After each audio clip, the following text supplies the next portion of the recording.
And we're live. Hey everybody, welcome back to Handy Quilter Summer Quilt Fest. We are so excited to have you guys back. Hopefully everybody had a great little lunch break there, had a chance to grab something to eat, maybe grab some handwork that you can sit and work on while we're enjoying what's going on this afternoon, or maybe you're lucky enough to be watching this in your quilting studio.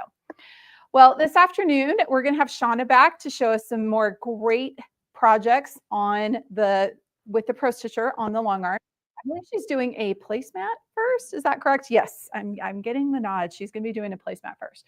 So I just wanted to take a minute and remind everybody about the very, very special promos we've got going on right now. So number one, we've got a fantastic promo on ProStitcher. So if you've been on the fence, you've been trying to decide, should I add a ProStitcher to my current system? The answer is yes. Right now is the time to do it. So you need to call the number that's on the screen for the very, very best price. And don't forget that right now that promo does include free shipping, which is awesome. That is hundreds of dollars. These are big machines. They ship on a pallet. They are not cheap to ship, and you'll get free shipping with that. We also have an announcement that we've been talking about all the way through this Summer Quilt Fest. Our prices are going up on July 1. So once again, if you've been on the fence, right now is the time to buy, to take advantage of that. We've got some really great prices, especially if you want to add a ProStitcher to that long arm when you make your purchase. Don't forget, we've got that free shipping. And we've also got another special going on. If you happen to already own a machine and you just want to add some more fun accessories to it, use the code HQQF at the Handy Quilter website, and you'll get 15% off of all of our accessories and gadgets. So rulers, needles, bobbins, batting scissors, any of those things are on sale, 15% off. You should totally take advantage of that. We also have, for this segment, we're going to do a gift giveaway. Correct? We're doing another gift giveaway. Are we still doing the same hashtag we did earlier today? We are going to do a different hashtag than we did earlier. It is going to be hashtag Handy Quilter. So hashtag Handy Quilter.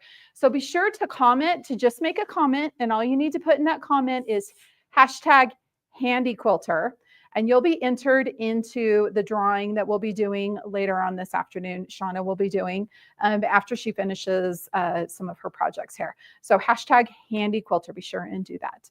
All right, I think I went over everything. Shauna, it looks like Shauna's ready to go. I know I was just getting her batting on here for her. She's all set up and ready to go. So we're gonna let Shauna go ahead and take it away this afternoon. Some more fun ProStitcher projects, right? Yep. I'll be back to check in with everybody in a couple of hours. Give Shauna a quick little breather, and we'll just roll from there. So Shauna, I'm going to let you take it away, okay? Hey, when you come back, we'll be on a different project. Awesome. This one's a little faster. It's okay. A fun one. This is a faster one. You're making a placemat, yes, right? Pull that up. She's going to make these cute placemats, and I do believe you are piecing on the frame. No, you're giving away my secrets. Not this time. Not this time. Dang it. I have it. This is one that you totally can piece on the frame, though. I love that you brought that up. So I have this already ready to go. Oh, you do? Yes. So maybe I should have pieced on the frame. It is my favorite thing. I do that all the time. I love that. But these are perfect. You're getting ready for the 4th of July. You're going to have something cute for that picnic on the 4th. Awesome. Well, I'll let you take this away, and I'll be back to check in with you in a little bit. Okay. Awesome. Thanks, Kim. Okay.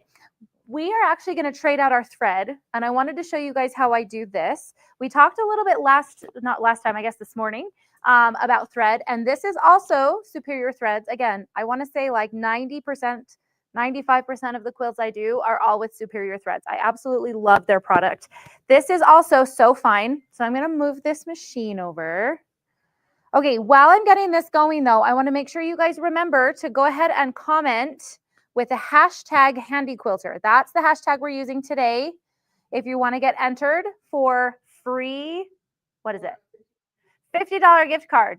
I almost said free long arm quilting. That's not what we're giving away. You don't get that. You should buy a long arm so you can do your own long arm quilting. $50 to handyquilter.com. Okay. I'm just making sure my ratchets are down where I want them. Okay, we're good to go. All right, so there's a couple of ways that you can actually thread your machine. Some people like to snip the thread right here and then tie it together and just pull it through. I've done it that way, but my preference is to take the thread out and rethread everything through. That way I know it's seated where I need it to be. And I'll show you how I do it. So I like to take the thread out of the tension discs first. Can you switch to this camera? Is that easier to see? So I like to take the thread out of these tension discs. I just pop it out like this, and then I can take the cone off and I can just wind it right up. That's the easiest way, is to take it out of the tension disc. Then I'm going to put this on here and thread the machine. So we're going to go up the thread mast, and then we've got several points that the thread needs to touch as we go. And there's actually a thread guide that shows you where to thread everything on your machine console. So if you're threading your machine and you get confused, you can actually, standing right at the machine, you can find a guide that tells you how to do it. Now, this is the part that I feel like is most important. I'm here at the tension discs, and I like to hold my thread between my two fingers like I'm going to floss my teeth, and I floss it in between these tension discs, and I push it all the way up to the center post before I pull it through. So I've threaded it through this way, and then I go around the check spring, and then around this elbow, come back up here to the take-up bar. I'm not sure if these are all the correct correct terms, but that's what I call them. Okay, had to get my scissors here. And when we thread, you always have to go through the hole right here that is on the collar around the needle. That helps keep the thread tensioned how you need it to. So I pull it through the hole and then through the eye of the needle. And I will tell you, it feels if you compare the tension here to a domestic machine, this actually will feel a lot tighter, but that's how it's supposed to be. We have a little bit tighter tension here. When we talked about the bobbin, and I can pull that up and show you as well. Here's our bobbin. The bobbin is going to have a different tension as well. So I lay the bobbin in my hand. This is a pre-wound bobbin. It's from Superior Threads as well, because I love Superior Threads. We're going to go ahead and lift the bobbin. It needs to lift up, but not lift out of my hand. So I actually need to loosen my tension again. But I like to check this before I start any project. I want to make sure my tension is correct. That way I don't have to have any unpleasant surprises in the middle of my project. And I just wanted to show you how I start things off, because sometimes we jump into the middle of a project and we're like, wait, how did we even get started? How did we end up here? Okay, so this is actually pulling pretty well. And this is why I do this 2 or 3 times, because sometimes if the bobbin's been sitting, or if I just pull it out of the machine, it's the way that it's sitting inside the bobbin, it's actually, it doesn't pull straight through. So I always, when I'm checking bobbin tension, I put it in my hand and I lift it a few different times. So now it's seating really good. Do you see that? Perfect. Okay, we've got some questions. Please, and make sure you're commenting. We want to have any questions you're asking. We would love to answer them for you.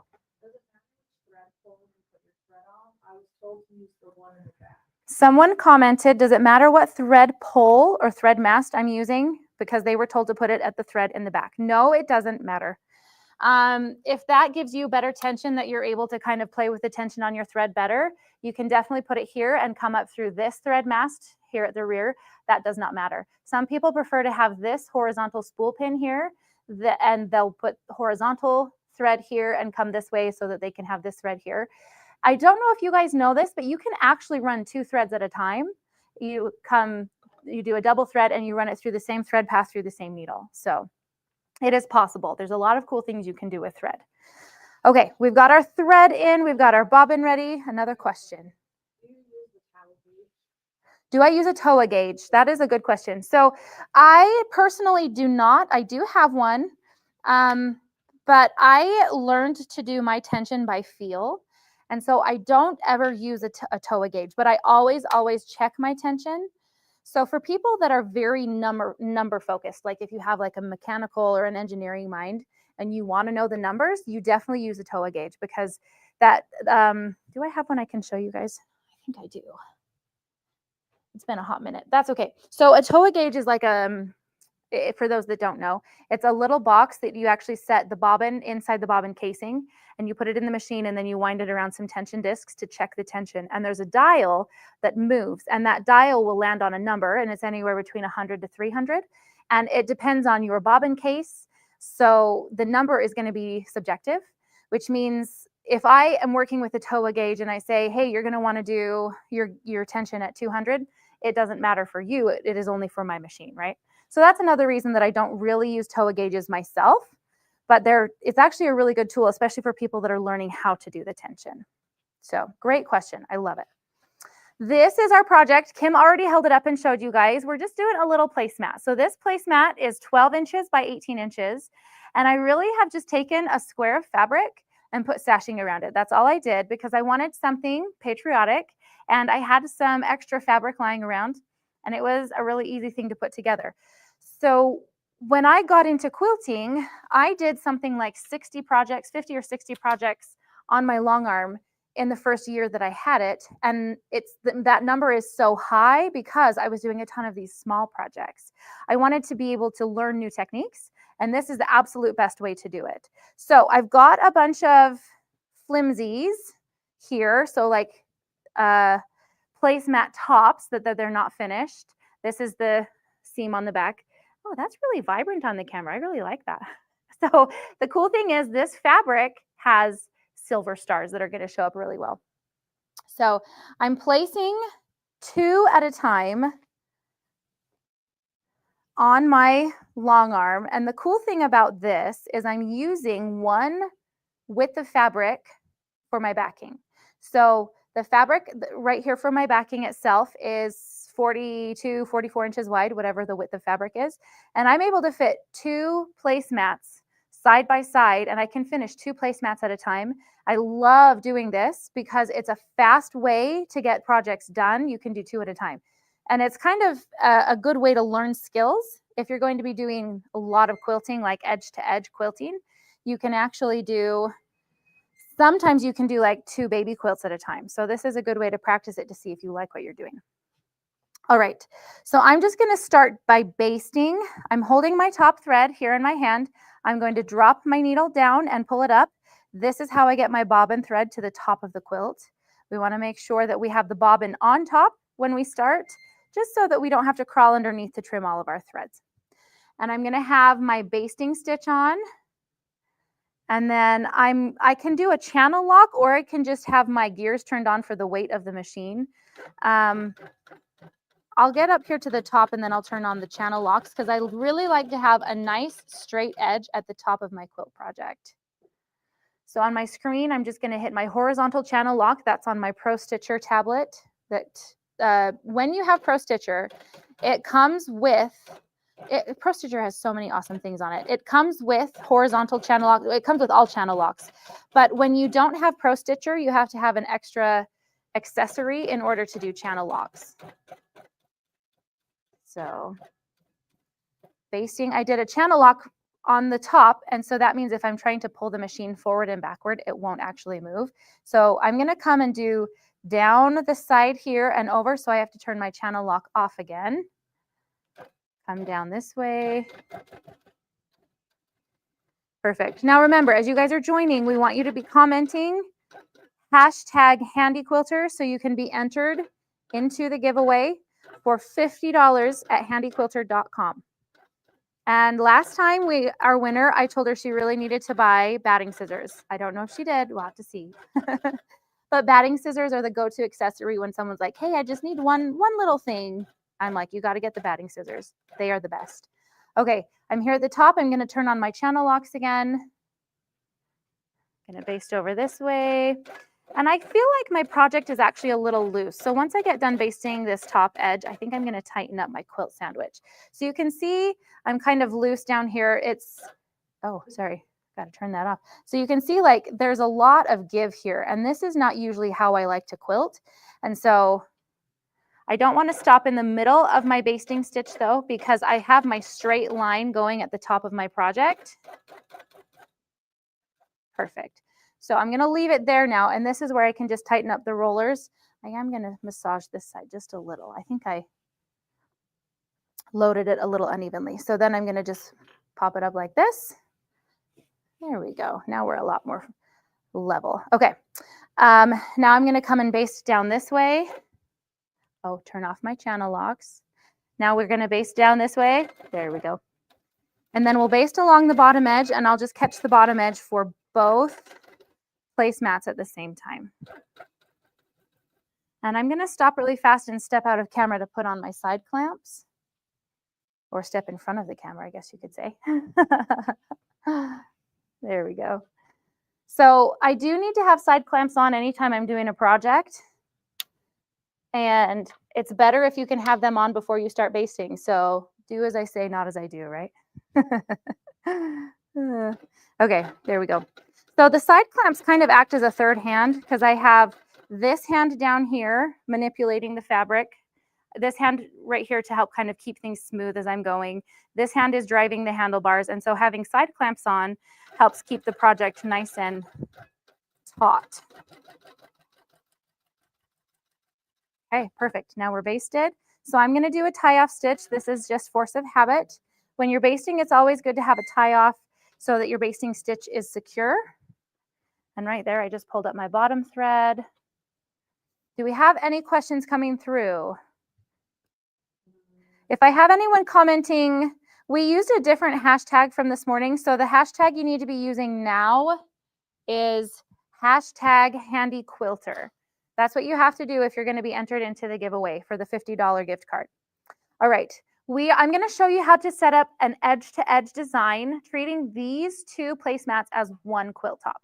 And you can actually do it all the way through everything and get it stitched out nice and beautifully so that you can be ready to play. And we're going to do something fun with some raw edge applique. So on my ProStitcher screen, I actually have everything still up from when I was doing my design this morning. So I'm just going to clear everything. I'm going to turn off my basting stitch so I don't have to think about it. I'm going to file and, edit, clear all.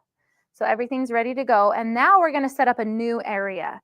So the area tab, and then we're going to hit 2 corner. We want the design to be slightly bigger than the placemats so we can do an edge-to-edge design over the whole thing. So I'm going to move my long arm, move my machine head down to the bottom right of my 2 placemats. I've come all the way across both of them, and I'll hit the 2 corner button on my ProStitcher screen again.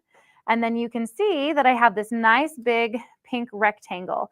That's going to give me the space that I want to put my design in to stitch.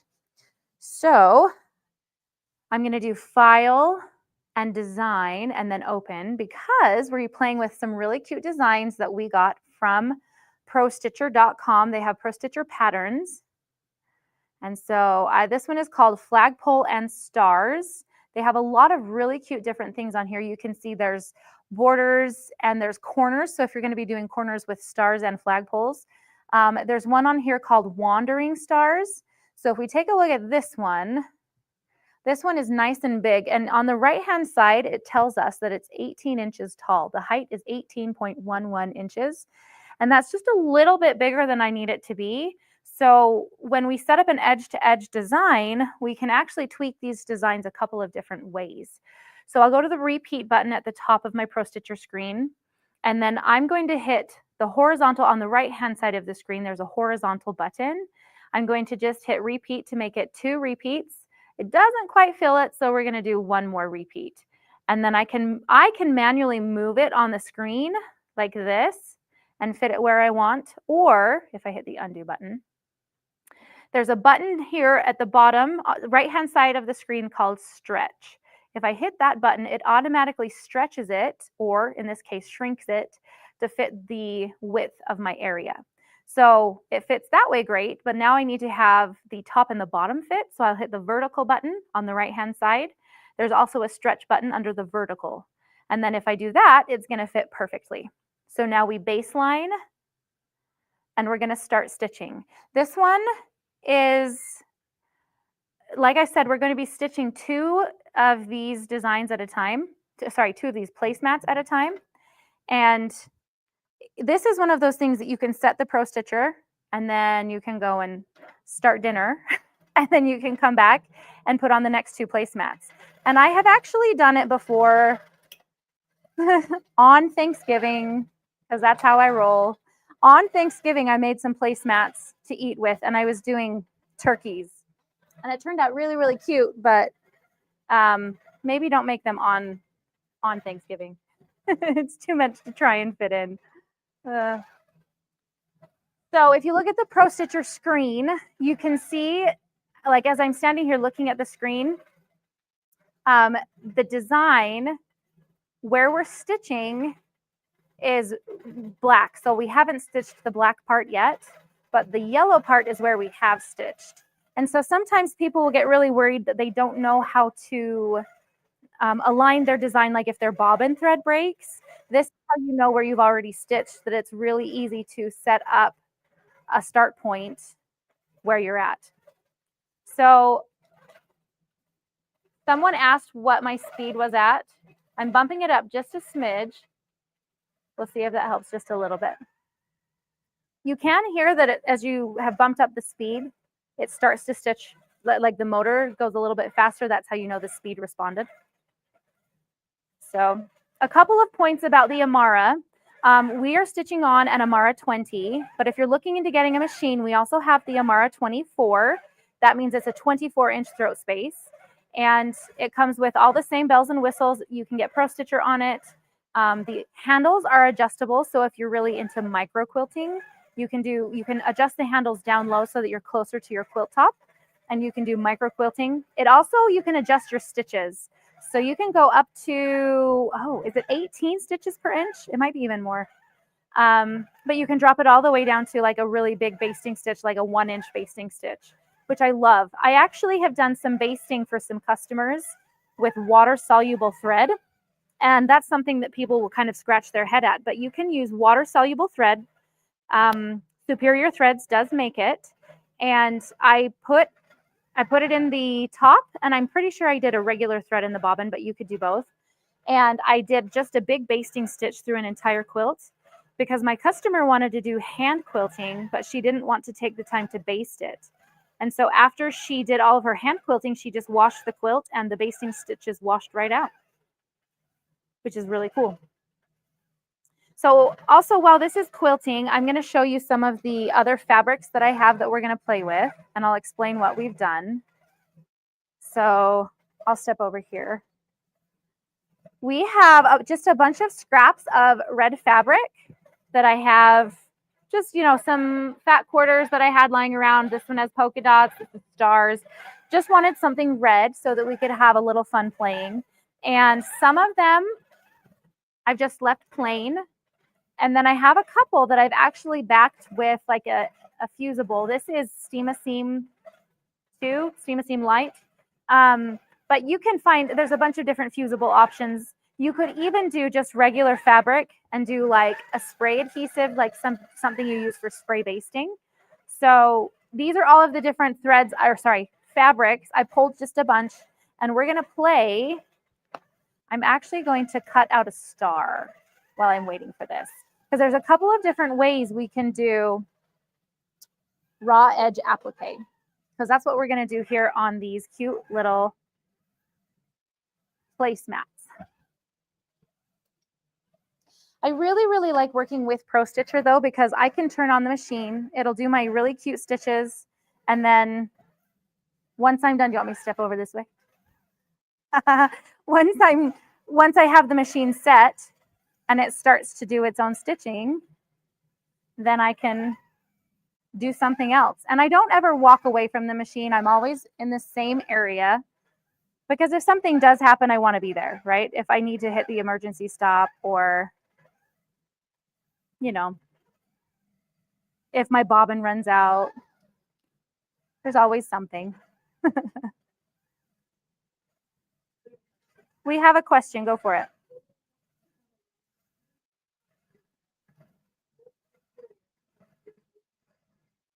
Someone asked, is it important to have a large steam iron when doing edge to edge?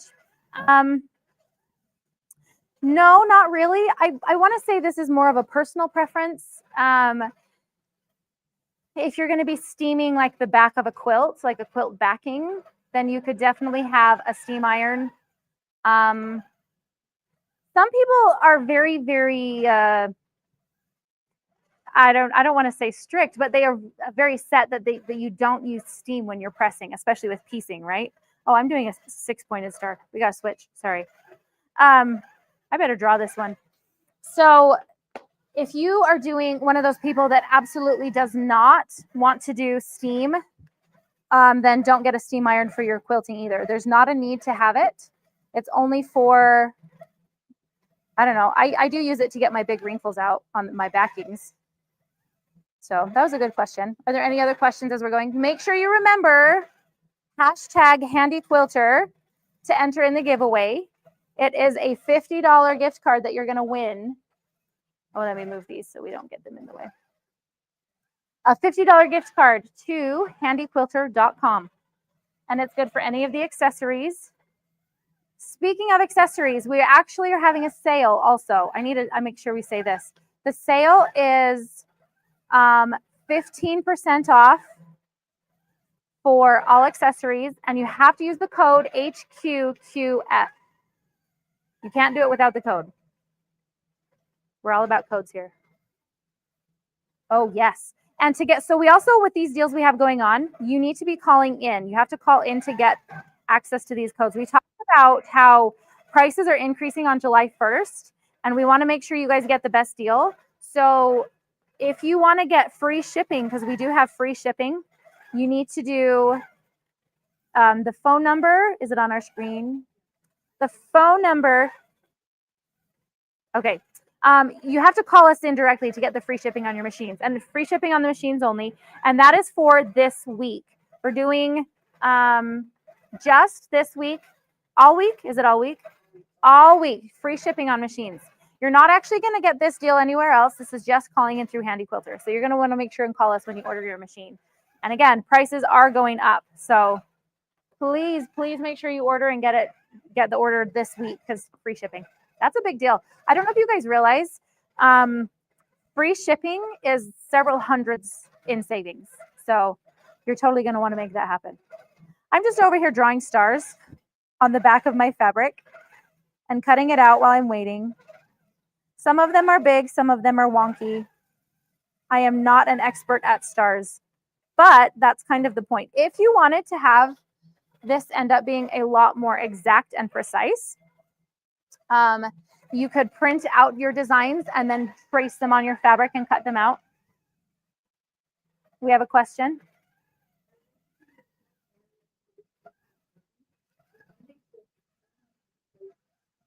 I got to come closer to hear that, sorry.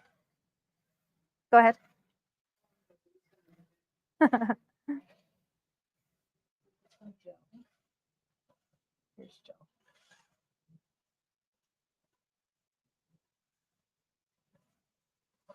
Okay. Yes. So Jill. Okay, Jill is asking, as I set up my area, she can see that my start and my endpoint. Will you go to my screen so I can show this? So if you look at the start and the endpoints, my endpoint is this red circle at the end of the design on the right-hand side inside the area. That is inside my area. So Jill's question is asking if it's normal to have the endpoint be inside the area. So I'm not very worried about it because I did my area bigger than my placemats. I wouldn't say that it's normal practice, but it's not necessarily a wrong practice. I think when we teach people to do edge-to-edge designs, we're always telling them you have to go all the way to the edge of the design. So this star design, Jill, you actually have a really good eye. I'm kind of impressed. This edge-to-edge design, the way it's created, is the start point and the end point are further inside than the design. So this one is considered more of an edge-to-edge than a border-to-border. So there is a little bit of a difference between border-to-border designs, and that's where you have the design that is set to specifically fill inside a border. So it's a lot more square. The design it fills is square. This is more of an edge-to-edge design where you're supposed to crop it so that you have the endpoints at the end of the area. So it's mostly a design element preference at this point.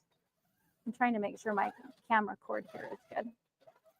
So So Jill, no, there's nothing wrong with the way I did it, and there's nothing wrong with the way you do it. You definitely should keep doing it, especially for edge to edge designs, to have your endpoint be at the outside. So there we go. Okay, so because I love the batting scissors, if I couldn't buy batting scissors because I already have a pair or two, what accessory would I get? Oh, the next thing I would get would be a ruler plate, a ruler base, because you can't do ruler work. Well, no, you can't. You can't do ruler work without a ruler plate.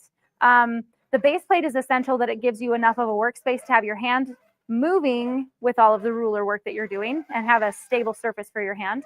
So I would definitely get the ruler. Oh, look. The ruler base plate. So these are specific to throat space on machines. So this one will fit the Amara 20. We have ones for the Moxies, you know, our Moxie 18-inch throat space. So you do have to buy this based on the machine that you have, but this is something else I would definitely spend my $50 on. Oh, and I just need too many gift cards because I would also spend it on the couching foot. We're going to be playing with the couching foot a little bit later. Couching is one of my absolute favorites. And if you don't know what couching is, you got to stick around because the next project, or maybe is it the last project? One of our projects coming up, we're doing couching. And I'm super, super excited because I do couching a lot, especially on all of my smaller projects because it's just a little bit of a wow factor. So couching foot, ruler base. They're a ruler that I really like. I just kind of go with the Versatool. That one we use a lot. Oh, I really love the straight edge skinny too. So that's just a nice, really long ruler so you can do a lot of stitch in the ditch. I'm going to show you that one too. Okay. When it comes to rulers, these are the two that I would consider. If you have your $50 that you win, remember #HandyQuilter. These are the two that I would pick. Or there's so many good options though, but these really would be my first. So this one is called the straight edge, the skinny ruler. It's a straight edge ruler. I'll open it up and show you. And this packaging, you guys, this is new packaging. On the back of all of the rulers, they give you ideas on how to use all of these. So this one you can see on the back, they give you ideas how to use the ruler. So when you're like, oh, this is a great ruler, what else do I do with it? You can look at the back for ideas. There's also a ton of videos online too. So this is the HQ Skinny. I love this one because it has all these hash markings, like the ruler markings, 1/2 inch, 3/4 inch, 1 inch, so that you can do like echoing as you're doing stitching in the ditch, all that kind of stuff. So this one, the Versatool, love it. This one is awesome because it has, can we show it down here? Would that be easier? I'm not sure which one will show it better. Right here. Is that better? Okay, so this one has a curved edge here at the top. It has a straight edge here on the side. It has this corner piece here, and then it has this curved piece at the bottom. And these are two different, I guess, angles of curves. That's probably the wrong way to say it, but this one is like a steeper curve, and this is a more shallow curve. So it gives you a bunch of different options. So they also have all of the markings on them so that when you're trying to do like a 1/2 inch away from the edge of a block, you just line this up, and then where you're stitching is going to be a 1/2 inch stitching in the ditch around a block, which is perfect. So if you look on the back here, this shows like you can do a bunch of these like continuous curves around triangles and blocks, and you can do there's so much you can do. That's why it's called the Versatool. So, but I also feel like I can't decide between the two. I do feel like you need to have a really good straight edge ruler in your arsenal when you're doing a lot of ruler work. And this is crucial to say, you need to have rulers that are specific for long arm quilting. Some people will say, oh, I have tons of rulers. I don't need it. I'm just going to buy a long arm and use my rulers. You can't actually do that because these rulers are thicker. They need to be at least 1/4 inch thick so that as you're stitching, the foot won't hop over your ruler and break everything. Oh my goodness. You also need a ruler foot. Ruler work is my favorite, guys, but there's so many options. So if you do have the base plate and if you do have the skinny ruler, you definitely need to get the ruler foot. It's also called the Surefoot. It has a higher collar on it so that you're not going to have issues with your rulers. So here's this. Awesome. Okay, now someone did ask me, Jill, you were asking about my endpoint and my start point. So if we look at my screen, you can see my crosshairs have ended on my start point, and it's inside my area. So if we switch to look at my project, you can see that I ended just on the inside of my placemat. I'm really not that worried about it, Jill, but if you are worried about it, there's a couple ways you can handle it. You just make your area bigger and actually crop it.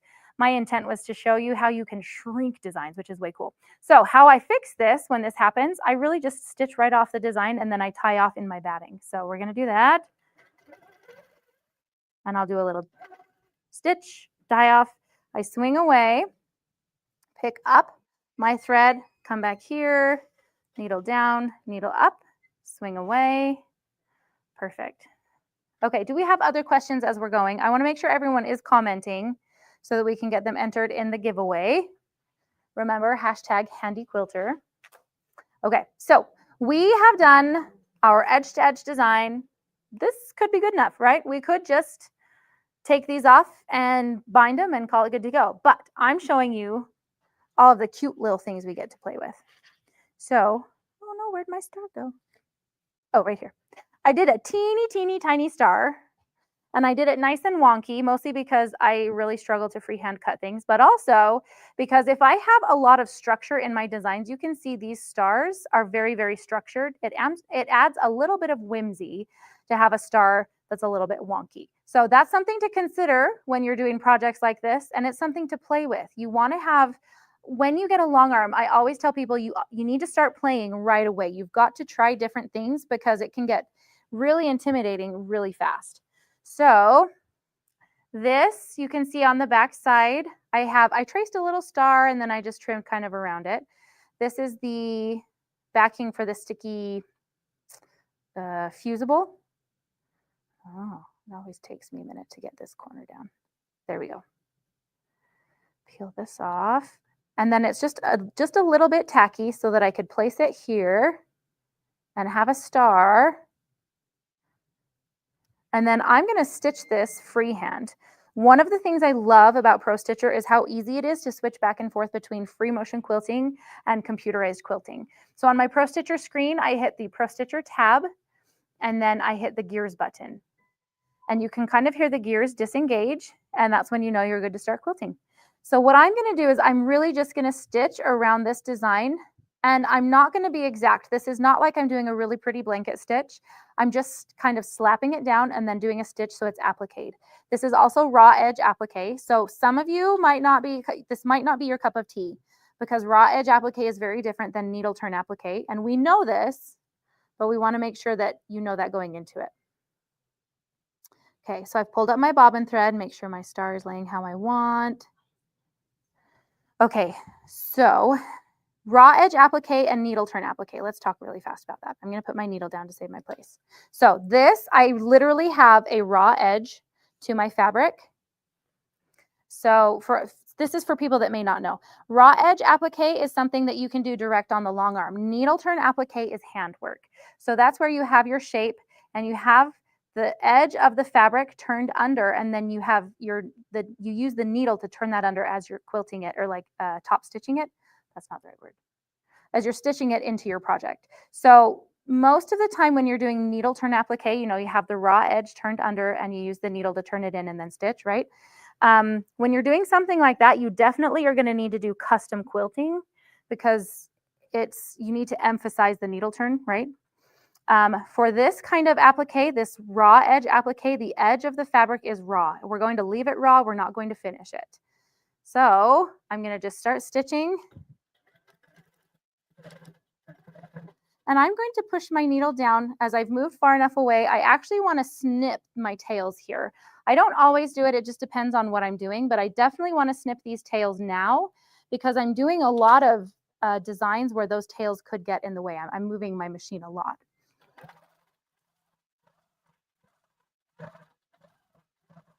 Perfect. And then I'll do a little tie off, swing away, pick up my bobbin thread, come back, needle down, needle up. Now, some might wonder what happens if you pull up the bobbin thread when you're not close to the point where you ended. You actually just get a really long tail. It's not that big of a deal, but you will have a tail that you'll have to trim on the back side of the quilt. Okay, now we're going to do a little bit of play on my ProStitcher screen. So I'm going to turn my gears back on. We're going to use one of my scraps of fabric, and I'm going to set up an area a little bit differently. So I'm going to hit File and Clear All. We're clearing everything. And I'm going to create an area just around my very first placemat. And it does not need to be exact. This is just giving me a work area. So I'm just going to do area and 2 corner. And then I'm going to come down here and do 2 corner. And I am going, if you look here at the edge of my my project on the quilt top, you can see I really am going right to the edge of the quilt. I'm not coming past it, if that makes sense, and I'm not coming down too far below it. This is because I'm using the area to mark my workspace. I'm not using the area to do an edge-to-edge design. So I hit on my ProStitcher screen, I'm going to hit my 2 corner button again. ProStitcher screen, lady. Thank you. I want you guys to be able to see what I'm doing. So I have this cute little area, nice rectangle that represents my placemat, and I'm moving my needle up here. This is where I have the star that I stitched free motion for the raw edge applique. So I think I want to put something down over in this area, and I wanted to have my area as big as the placemat to help me place what I'm doing. So we're going to go to File, Design, and Open. And I'm using, let's see, this one that's called Patriotic Star Red Work. That is actually also available on the ProStitcher website.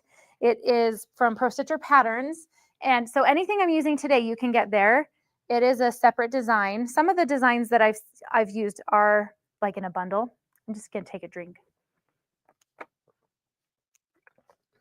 Okay, so this star, this Red Work star, is a little bit bigger than I want it to be. And so I'm going to be kind of using my machine to mark where I want it to fit. So on my project, if I move my crosshair right here, you can see on my screen, that is marking the bottom left corner of my white block. So I'm going to go ahead and move my star on my screen to fit right there. And I think I am going to size this down. My screen is telling me that my star is about 7 inches square. I think I want it to be closer to 4 or 5 inches. So we're going to resize it. We go to the Modify tab, Resize, and I have my width and my height locked. So I'm just going to bump it down to 4 and see how it fits. So I'm perfect. Okay, now that I have it placed that way, I think now that I'm looking at it, I think I want to do an area that's a little bit smaller so I can make sure it fits on the inside. And the thing I love about this is I can do all of this as I'm playing, which means that ProStitcher is very friendly for just discovery, right? That you're like, okay, let's try something else. Let's see what else I can do. So on my screen, I'm going to clear my area on the right-hand side, and I'm going to set up another area. Now notice my star is staying right where I put it. So that's one of the reasons that I can just start tweaking and changing. So I'm going to do the 2 corner button here. And then on my project, I'm moving down to the bottom left of my inner white block. And I will hit 2 corner there. And that helps a little bit to give me an idea of where that star is going to sit, right? So this is the fun part. I'm going to take a piece of fabric. Let's look at my project here. I'm going to take a piece of fabric and I'm going to put it down. I'm just going to leave it. And then we're going to stitch this out. Some of you might be a little bit confused and a little bit scared, but I promise it's going to be great. So ProStitcher, quilt, and then run.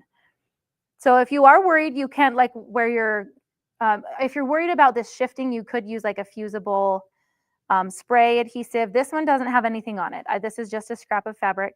You could also pin, making sure you're outside of the area where it will be stitched. I'm really not that worried about it. So we're just going to go ahead and start. I'm going to swoop underneath the foot to pick up my bobbin thread. So I'm holding my threads here, and then I just hit resume on my screen.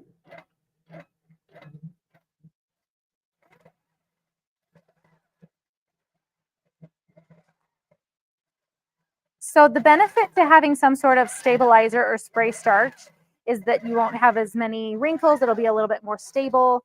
But because I already have this placemat on like a batting, I'm not too worried about it being flimsy or anything. So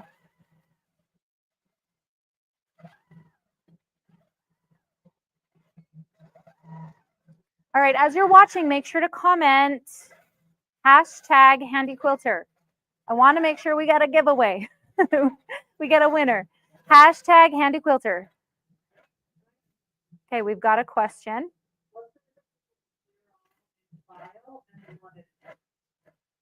So there is a clear all in file, and then there's a clear all in edit. So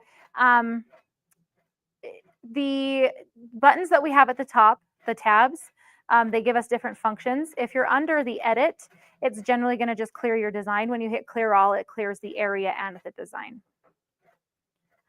So something to note, this is stitching designs that aren't completely connected, right? So you can see that I have these long jump paths on my screen. That's just where the design has jumped from one corner to the next. And I'm going to be able to just snip those with my scissors. This is something that you'll want to snip after you have it off the frame. You'll want to cut the back too. So I have my really big scissors here. You could use whatever you have, but I am going to now trim it away because we stitched it right on top, right? So you should use scissors you're comfortable with doing this for sure. Like if you have scissors that are really good for like the tiny point applique stuff, that's what you're going to want to use. And we're just going to gently trim. Anytime you're worried about getting too close to the quilt top too, you can just lift the fabric away. Ta-da! One side. Good. So I like doing stars for this kind of technique because they're easy to get to the points. Some things that have like really sharp points are a little bit harder to get to cut the fabric. And just go slow. Generally, if you have scissors that are a little bit dull on the edge, then you're not going to like jab into the quilt and you'll be okay. Perfect.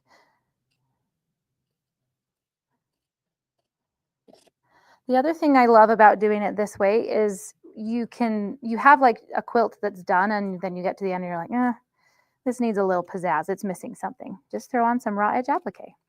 Also, for those of us who are not perfect, who may have accidentally found a hole in a quilt or a seam that didn't quite get stitched all the way, doing a raw edge applique like this is a great way to cover up that seam.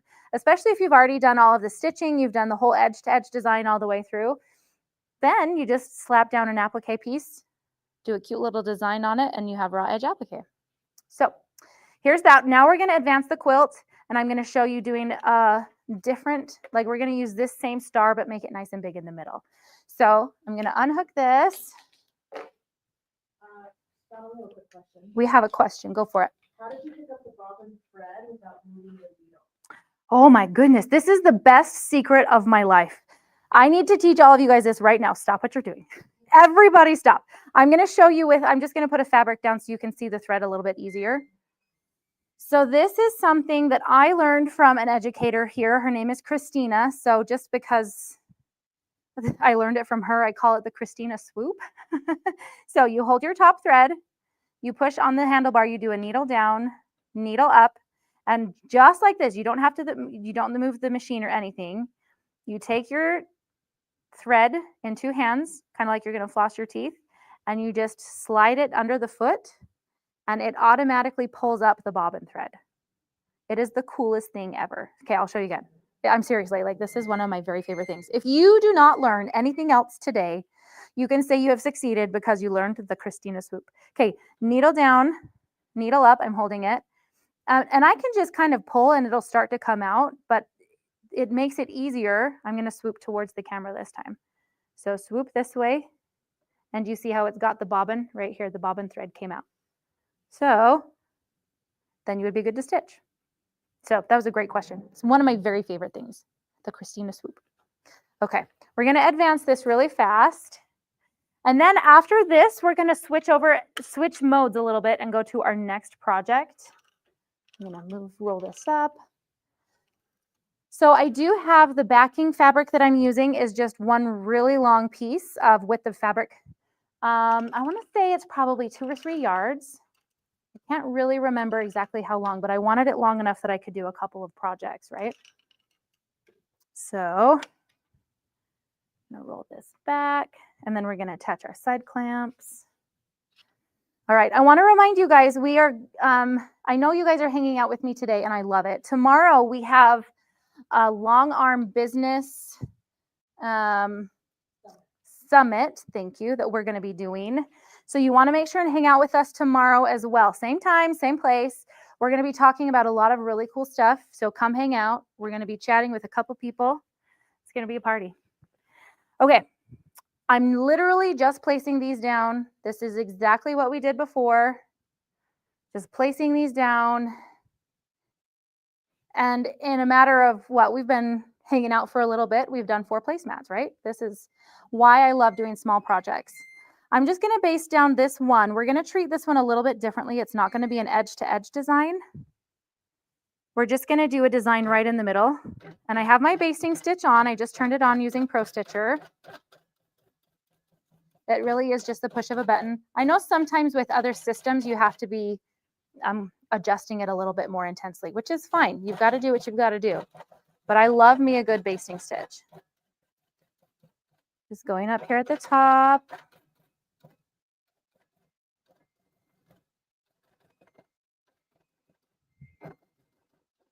And when I'm basting, I do like to come off a little bit.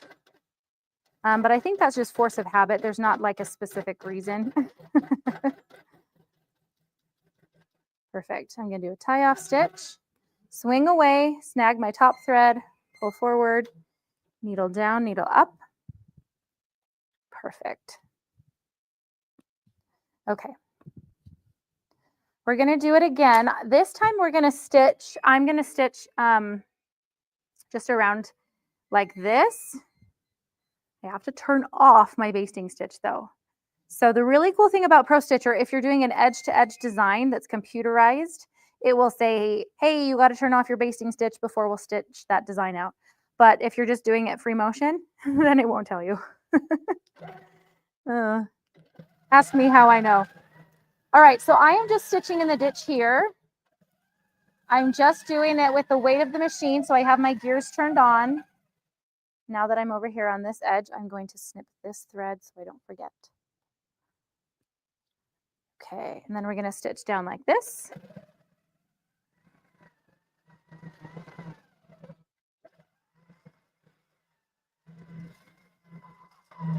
Perfect. Okay, so I'm showing you this because when you're doing placemats, it is super easy to just do an edge-to-edge design like we did on the first ones and just have a bunch of placemats done. But if you like to have a little bit more of a custom look, you can totally come out and do like unique blocks in each placemat as you go. So I'm going to do File, Clear All. Are we on my ProStitcher screen? Let's jump up to ProStitcher. There we go. So this is what we had before. Now that we have new placemats down, I'm going to hit Clear All so that I can do a new area. So the Area tab, I'm going to come and I'm going to do just the inner white portion of my placemat. So 2 corner, swing down here, 2 corner, and there you go. We have an area that fits just the inside section of my placemat. Now we're going to do File. We're going to open a new design, the Design Library, and we're going to open up the Design Twinkling Stars block. This one is also on ProStitcher. You guessed it. So I'm going to hit the Skew button. We're going to go to Modify, Skew, and then the top Skew button. And you can see it fits it really well because I did the 2 corner button method for the area.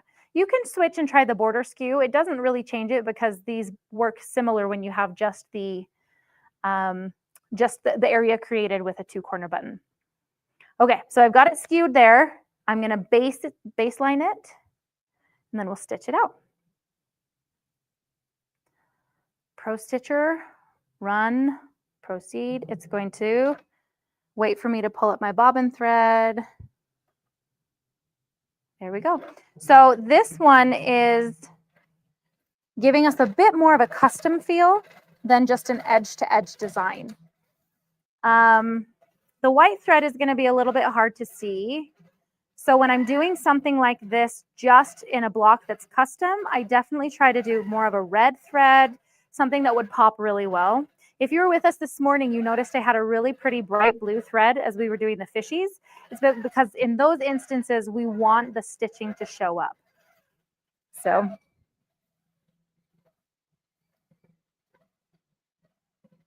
So while we're watching this, if you're thinking about getting ProStitcher, you're definitely going to want to consider it because of all the designs that are included. Don't forget, we have like 800 plus designs that come with ProStitcher. So ProStitcher is actually, when you consider how many designs are included, it almost is paying for itself. And I know some people say, oh yeah, that's a gimmick. No, I'm serious. When you buy a design separately, it's about $15 for one design. And so buying ProStitcher, it's almost like you're getting ProStitcher for free and you're just buying the design library because there are that many designs. But I also love that we have the designs on ProStitcher patterns. There's a lot of really great ones there that you can use when you have your ProStitcher membership. You can get one of those every month. You can just buy them outright too. You don't have to have the membership. But I was looking, that's where we got the tessellation pattern that we used earlier today too on our tote bag. So make sure we're commenting #HandyQuilter because we want to do the $50 giveaway at handyquilter.com. And remember, we have our accessories on sale, 15% off for HQQF. That's the code you have to use, HQQF. All right, that's finished stitching out. Okay, we have got to move on to the next project. So we did 3 table runners. We could have kept going because we love, sorry, not table runners. We did 3 placemats. We could have kept going because we love placemats and I do them all the time. But we have to get to the next fun project. What is it that we're doing next? I got to go grab it. Let me move this. Table runner. You guys, I said table runner. It's popsicle time. You guys are going to love this. So you get to kind of watch in real time as I reset for the next project. When I'm doing a lot of little ones, I just kind of keep rolling it up. Like I have enough backing here that I'm ready to just roll on to the next project. And this is another way that I get a lot of things done. Oh, I didn't undo this clampy. Here, clampy, clampy. Okay, rolling. We're going to do popsicles. Now, you guys, I'm super, super excited about popsicles. It is, to me, like the epitome of summery. Thank you. Looks like I might need some more batting. We'll be okay for this one, but the next one we'll grab some batting. Perfect. Okay. All right. So I'm just moving this top pole. This top pole that we have kind of looks like it's just hanging out. That is actually for, oh, I got this all wrapped around. That is actually for the quilt top when you're doing an actual quilt top. But because I'm doing all these little small projects, we're just putting it right on top without. Yeah, no, okay. Thank you. There we go. Just fixing my batting. I like it nice and smooth. Now, when we're doing batting, we like to have the batting with the scrim down. So that means that when you have, I've said this before, when you have batting, we talk about show your dimples, hide your pimples. So sometimes if you've had like a piece of 80-20 batting in your closet for forever and you don't know if, you know, how do I put this on my long arm? How do I put this on my quilt? It's not going to make or break it for you, but there is a correct way for batting. And it's so that when you hold it up, you can look and see there's needle punching. The needle punching going down, that's the dimples. You want that up so you can see the dimples. So show your dimples. When you look at the other side, you can kind of see the bumps coming through. That's the hide your pimples. So that's a good little key phrase to remember. I have a couple samples for this over here too. We better get those. So we're going to show this off. I'm super excited. Yeah, right there. Okay. And then there's another one underneath. Yeah. Okay. We have a question. Let's hear it. Do you have backing fabric to replace mats and table runners? Yes, I do have. Someone asked if I have backing fabric under the placemats and table runners. Yes, I do. And I can actually show you. We'll move these out of the way.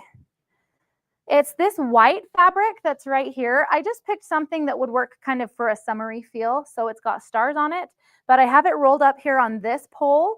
So when you're loading your quilt, it's easy to think about you work from yourself out and you want to build the sandwich, quilt sandwich from bottom up. So closest to me is my backing bar, and then you want the quilt top. Does that make sense? So this quilt top bar we're not using because we're just having such small projects. We don't need them rolled onto the pole. So we do have quilt backing. We're using batting. And now we're going to do popsicles. This is our popsicle table runner. This one may or may not have been in an email that you guys saw. This is Summertime Pop. It's something with like the checker border, just something a little bit fun for summer. And it's got the sun in the middle. I'm not sure if that means the popsicles will melt faster or not, but it's there, nice and summery. This is actually one of my patterns. You can get it at ladybugthreads.com. And this one, it's the table runners are in a pack of 5 seasonal table runners. So this is one of them as well. This is our St. Patrick's Day pot of gold table runner. And same idea that it has the cute little thing in it with the checkerboard border. So these are all available. The pattern is actually up as a pre-sale right now. It is not live until July 1st, but it's coming. So if you get it now, you can get it, and then you'll be sent an email as soon as it's available. So this is what we're working on now. You can see this one does not have the checkerboard outer border. This is something that I'm guilty of. I love doing. I love taking patterns and tweaking them just a little bit. So I'm sure I'm not the only one. So when you find a pattern you like, it's like, yeah, I like that, but I want to try it now with a solid border instead of a checkered border. That's totally something you can do. So this is what we're going to play with now. I'm going to put this here. Oh my goodness, can you guys see this? I didn't trim my border. That's funny. That's all right. Here, let me hold it up. Can you see? I've got my my selvage edge here. That's okay. This is real life, you guys. I'm not even kidding when I tell you that this is how I do all of my quilting. I really, really do quilt like this at home. This is real life.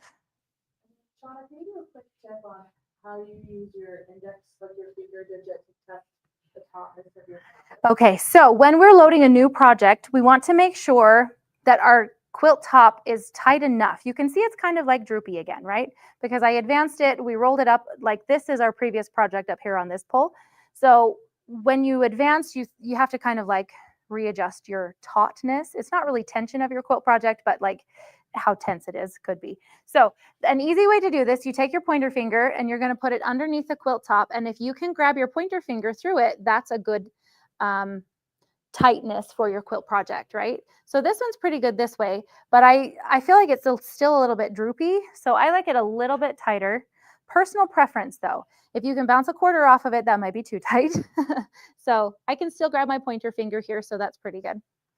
Okay, what we're gonna do on this one, I feel like we should change to like a bright pink thread if we have one. Let's see. So anytime you're changing thread, can you still hear me? I don't know if you can. Okay, anytime you're changing thread, this one is Magnifico, which means we're going to have to adjust our tension, but it's worth it to me to show you guys how to do this. So this is also Superior Threads, but you can see this thread is a lot shinier than the thread that I have been using. So when I'm doing a lot of customer quilts with edge to edge, like edge to edge quilting, I'm using So Fine. Let me pull this over so you can kind of see. So this one is a lot more dull when you compare the shine, right? This one has a nice pretty shine to it. It'll pop a lot more. And sometimes customers ask for that kind of thread, and that's great. But I always, when I'm doing like just regular edge to edge quilting, I try to use the So Fine thread, this one, because it blends better and it allows the quilter's piecing to pop. You want to encourage the quilt top to look the best that it can and not detract with that when you're doing quilting for a customer. However, when you're doing quilting like this and you want to just play, You should use all the fun thread that you can. Sometimes with thread that's really slippery, you can use a thread net to go over the cone to help with tension. Sometimes adjusting which hole that you're going through here. I use all 3 holes, but if I start to have issues with tension that I can't get figured out, I'll play with that. It always has to come through the tension disc no matter what. It always has to come through the check spring, and it always has to come through the take up arm here. Like from here on, these are all required when it comes to threading your machine, but you can play around a little bit with this one. Okay, get this threaded here. Now, because I'm changing my thread, I always encourage people when you change your thread to play with the tension. So we're going to have a little sample, a scrap of thread off to the side. Good thing I've got all these cute red scraps here. And I'll show you how I do tension. You know what, maybe I'll come closer to the camera on this side. That might be easier to show. Okay, I'm actually going to cut just a little piece of batting too, because when you're doing your tension, you want to have it the exact same as a quilt sandwich, right? There we go. Okay, I'm just going to fold this out of the way, but we are still going to be working just in this small area here. So I've got my new thread on. I still have the same bobbin in. I'm using the bottom line thread in my bobbin. That's the pre-wound bobbin. So I'm going to needle down, needle up, swing away, or you can do the Christina swoop. Both of them are great options. Pull back forward, and then I'm just going to do some stitching.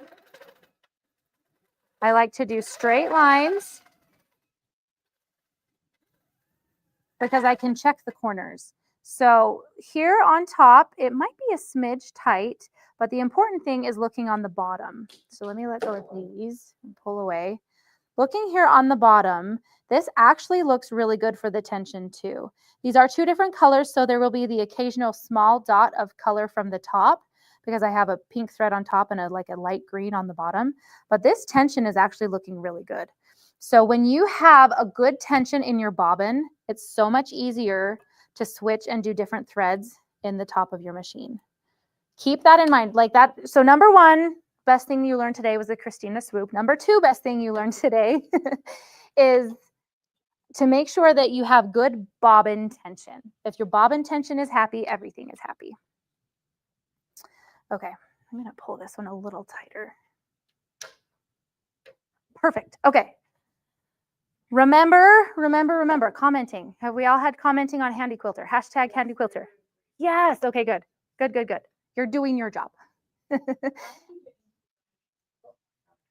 Okay, how did I get into designing quilt top patterns? It actually happened during COVID. I noticed that there were a lot of people that were wanting to get into quilting and they didn't know where to start. And I am very much a believer that there is room for everyone. I feel like everyone should be able to quilt and do whatever they want to do. So because quilting is something I already know and love, I was like, I am going to write patterns for beginners and we're going to have a block of the month and we are just going to do beginner friendly patterns. And that's actually where this pattern came from. This one here that's patriotic is one of the So Easy block of the month patterns that I have written and designed because I want patterns to be accessible, but so much more. I want them to be easy to understand. So I go through a testing process. I've got some testers that sew for me so that we can make sure my patterns are easy and, you know, the instructions are clear. I just wanted to make quilting fun for everyone. We got a question. Bring it on. When you test the tension, do you turn the gears off? And then what are your settings? When I test the tension, do I turn off the gears? And what are my settings? So I turn the gears off if I'm doing free motion quilting. Because I'm going to be doing a little bit of both, I left the gears on. But that doesn't really matter for me when I'm testing tension. If your tension is good with the gears on, your tension is going to be good with the gears off. So it's more an issue to make sure your bobbin tension is good than to have the gears on or off. Was there a second part of that question? Yeah. What are my settings for my tension? What do you mean, what are my settings? On your machine. On my Or do machine? you have to do anything special to do your settings too? No, I leave everything as is. How I'm going to be stitching is how I leave my, I leave everything as it is for how I'm going to be stitching. So I just turned on my horizontal channel lock because I'm doing here at the very top.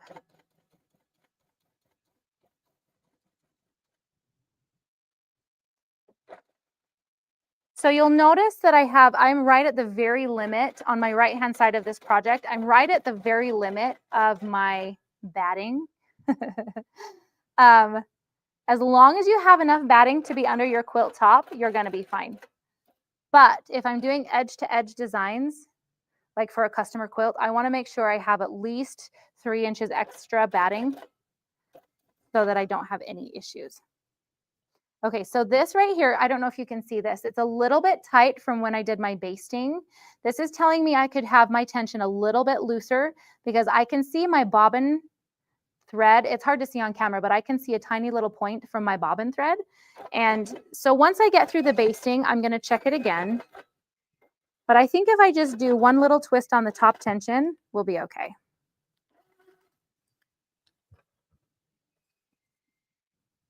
I will also say when you're switching thread, give yourself enough room to play. And if you're going to switch thread on like a really important project, switch it before, like switch the thread and do a bunch of playing on scraps before you load your actual project. Because sometimes we don't have enough room on the edges to do a lot of that thread testing.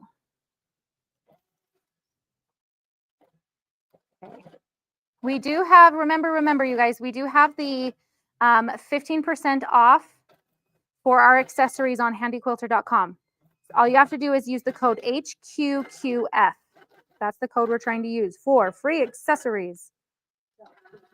Oh my goodness, you guys, I almost gave away all the accessories in the world. And I have people in here, they're like, no. It's not that. 15% off. Not all the accessories are free. Just like I tried to give away free long arm quilting. We do have something free though. I'm like Oprah over here. You get free shipping and you get free shipping. If you buy a long arm this week, you get free shipping. That really is true though. That part is true. You do have to call into us though. If you try to go somewhere else, like, local dealer or whatever, they're not going to honor it. This is the deal just through Handy Quilter. So order through us, you have to call us, and then you really do get free shipping. Just this week, just calling us. Lower 48. Oh, very important. Lower 48 states for free shipping. And then the accessories are 15% off. You guys, we have too much awesome stuff going on right now. I'm not going to be able to keep it straight. That's why we all have helpers. Okay. Let me double check this. So I am putting my clamps on. And sometimes as I'm going, I have to readjust my clamps. I find that fabric just kind of has a little bit of give to it. So if you're adjusting your clamps as you go, that's totally fine. I want to do, I can tell my cord here is a little bit stuck. Sorry, guys. There we go. Okay, I want to show you, we played a little bit with Mark, which is a button that we like to use for tracing around our shapes. I want to show you a little bit to trace around one of these popsicles. Let's see. We'll do this one. It's a little bit closer over here so we can see it a little better. So I'm going to clear everything on my screen for ProStitcher and going to my ProStitcher tab. We're going to hit the record button up at the top, and that gives us a couple of different options. So we played with mark. Mark is what we do when we find a point on our quilt top and we select that point, kind of like we're creating an area. We're going to play with record now so that when I'm stitching, the machine is going to record what I'm doing, and then I can take that and populate it somewhere else. So I'm going to do a needle down, needle up. Here's the thing about this though, please don't be discouraged. When you're doing record, you have to make sure that your gears are on so that the machine, oh, hold on.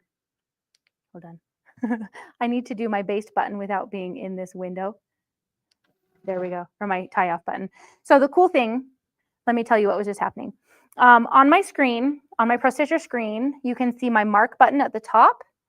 On my ProStitcher screen, there we go.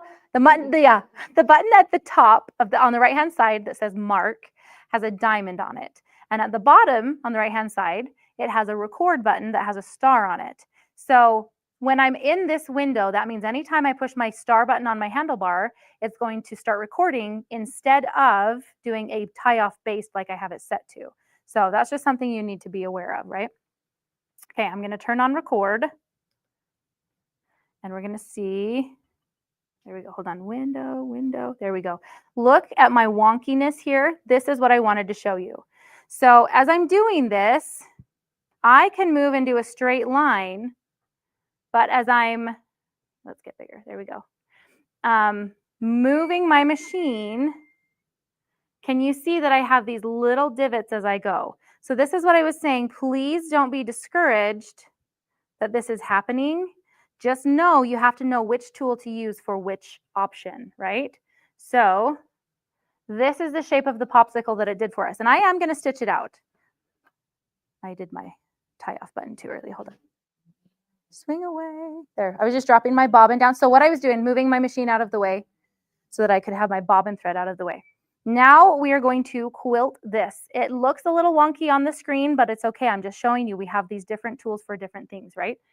So we're going to hit run, proceed. And all I did was move my needle around the outside of this popsicle, right?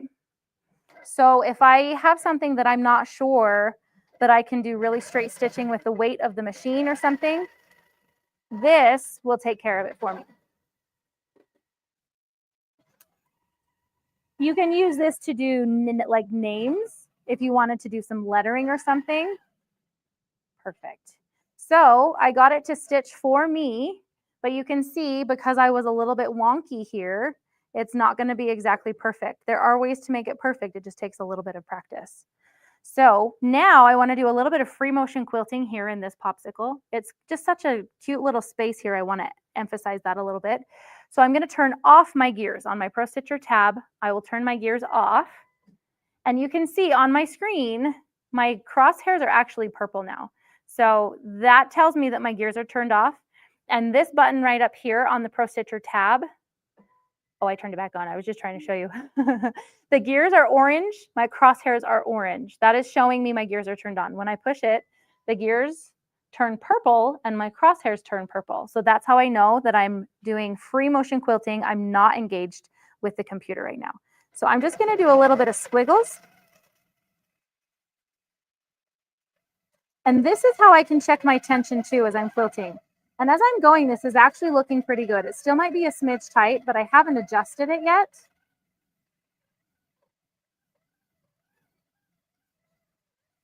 Perfect. Now I'm going to travel down here.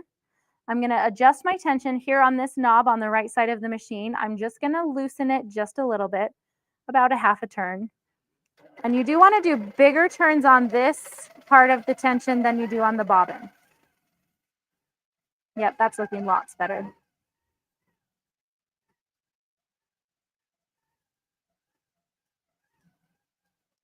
So a lot of times people are curious what you can do to get better at free motion quilting. The best thing you can do is doodle.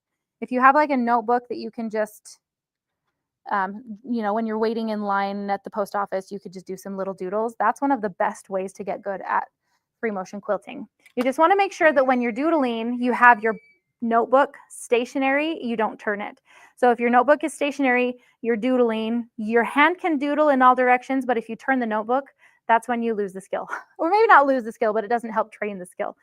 Okay, we're going to do, I think we're going to do, that's what I'm forgetting. We're going to turn on our gears so that we can do a little bit more with ProStitcher. And I have the cutest thing I want to show you.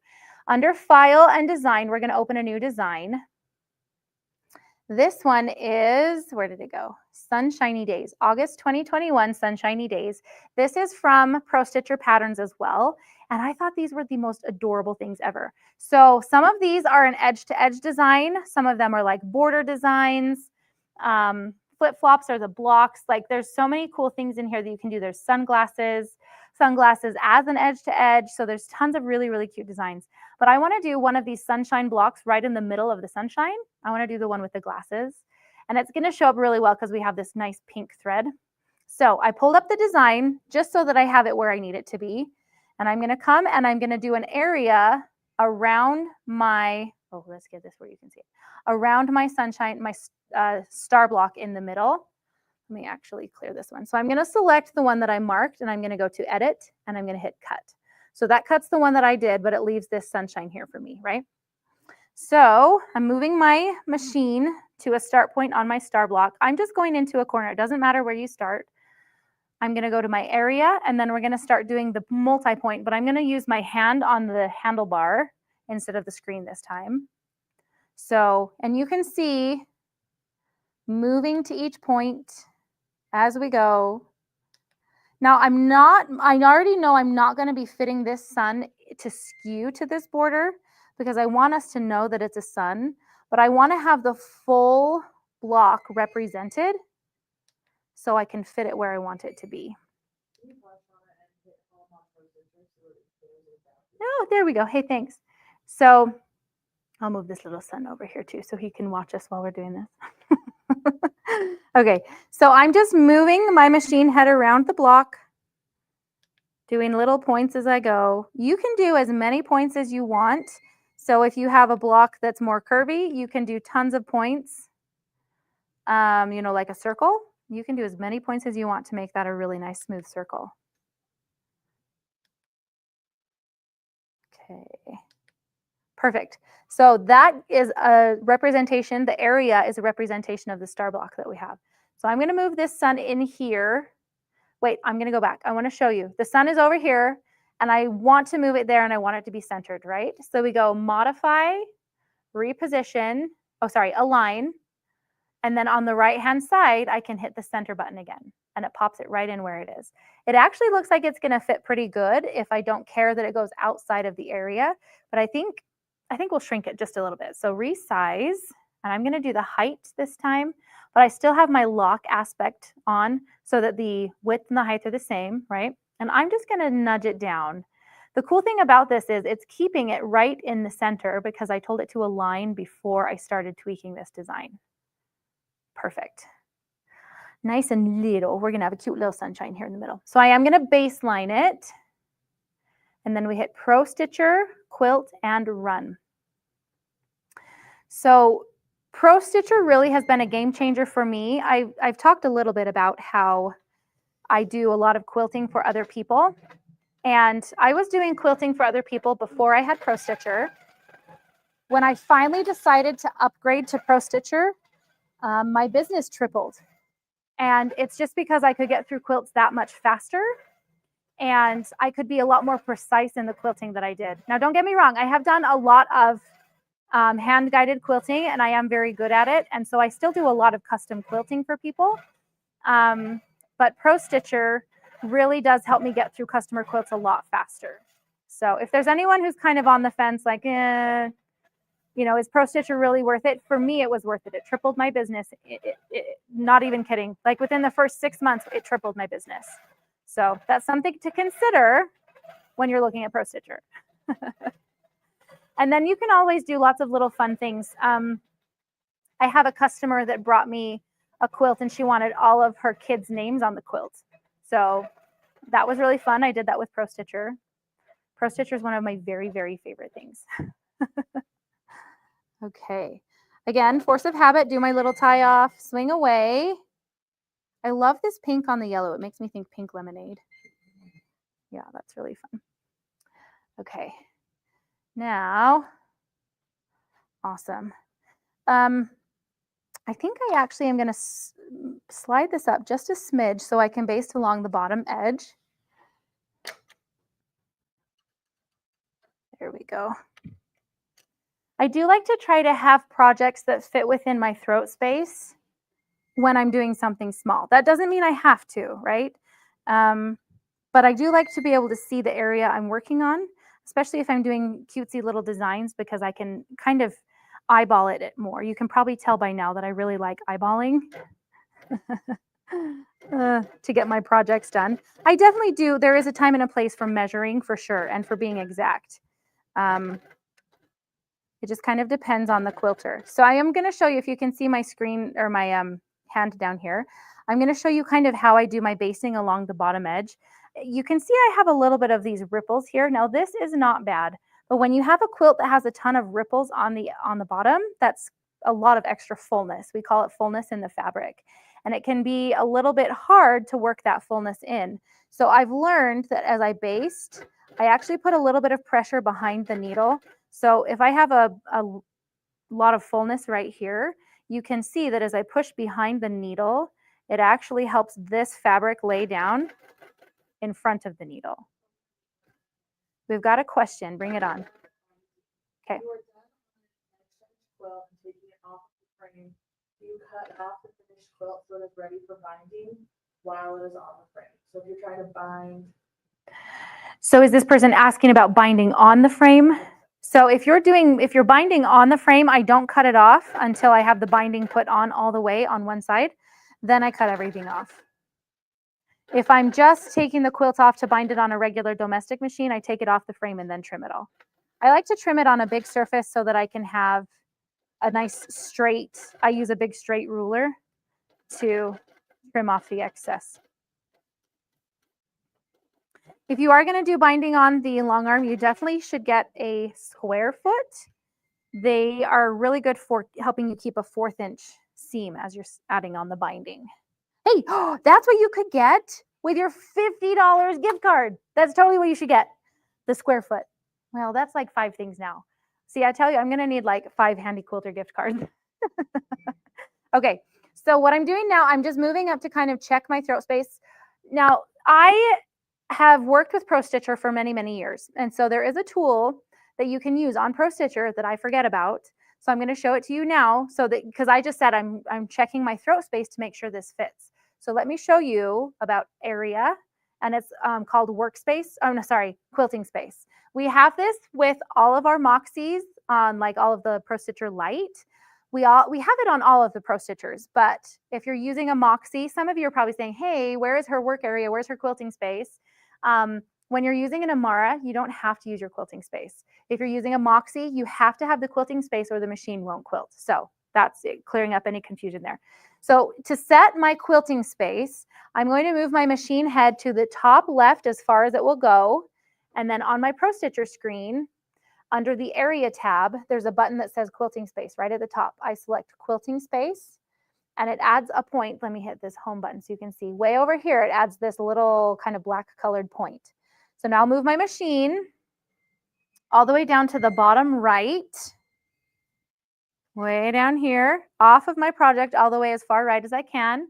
And then I hit the button on the ProStitcher screen, quilting space. So that creates a black rectangle. Now this is different from my pink area. You can see that I have my, oh, sorry, wrong button. You can see that I have my pink area right in the middle that represents the star block and where we stitched our sun. And now I have this black rectangle. This black rectangle is to protect my frame. It's to protect my machine. It will not let me stitch anything outside of this space. It lets you know what size your throat space is and what you're working within your throat space. So this is actually a really cool thing. And I do have it on, especially when I'm doing a lot of edge-to-edge designs that have to nest really funny. I turn on my quilting space so that I can make sure all of the rows fit where they're supposed to. So now when I move my machine up to the top of this design here, sorry, top of my quilt project, like inside the outer border, because we're going to stitch in the ditch around the whole outside, I can actually move the needle here where I need it to be. And then I can just check my screen. If I look at my screen, I can see that my crosshairs are within my quilting space. So I'm going to be able to quilt there. I can also move it down here and check to the bottom border. And when I look at my ProStitcher screen, I still have a ton of space where my crosshairs are. So I know that stitching around the border is going to fit within my throat space, within my quilting space. So I'm going to go to this corner. We'll do needle down, needle up, pull up our bobbin thread, do a little tie off. Oh, I added another area. So you guys, this is what I was saying earlier. So when you look at my ProStitcher screen, I am under the area tab. So at the top, I have the 2-corner button and the multi-point button. And those both have a star and a diamond, right? The two corner is a star. The multi-point is the diamond. So if I'm under the area tab, when I push those buttons on my handlebars, it's going to automatically start putting in an area. So if this is happening to you and you're like, why do I keep losing my area? It's because you have to, or you're trying to do a tie off and your area disappears. That's why that happens. So I'm going to go to just a different tab. We'll do file. So that way I can do a tie off with my button on my handlebars. And then I'm just going to stitch. Oh, you guys, I just did it. Basting stitch was on. Luckily, we caught it within the first 2 stitches. So I'm just going to stitch along. You'll notice I have my hand resting on the quilt top as I'm going. Sometimes I'll do just a tiny, tiny bit of pressure to help pull this border down where I want it to be. That's one little trick that I do as I'm quilting, like stitching in the ditch. Because we talked about how quilt blocks are not square, right? Despite our best efforts, they're not going to be perfect. And that's one way that you can kind of help get it to land in the ditch as you're quilting.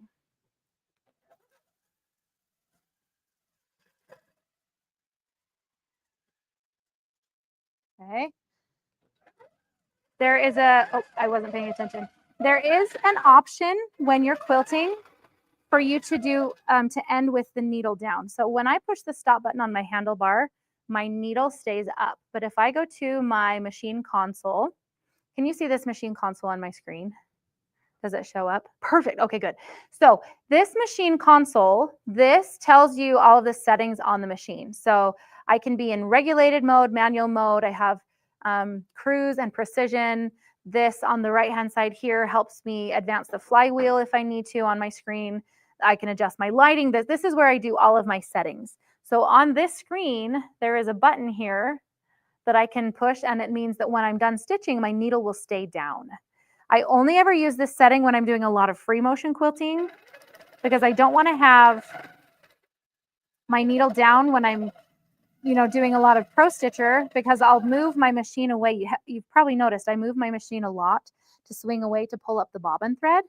And if I have my needle down and I try to swing my machine away, I'm actually going to end up with a big tear in the quilt, right? Which we definitely don't want.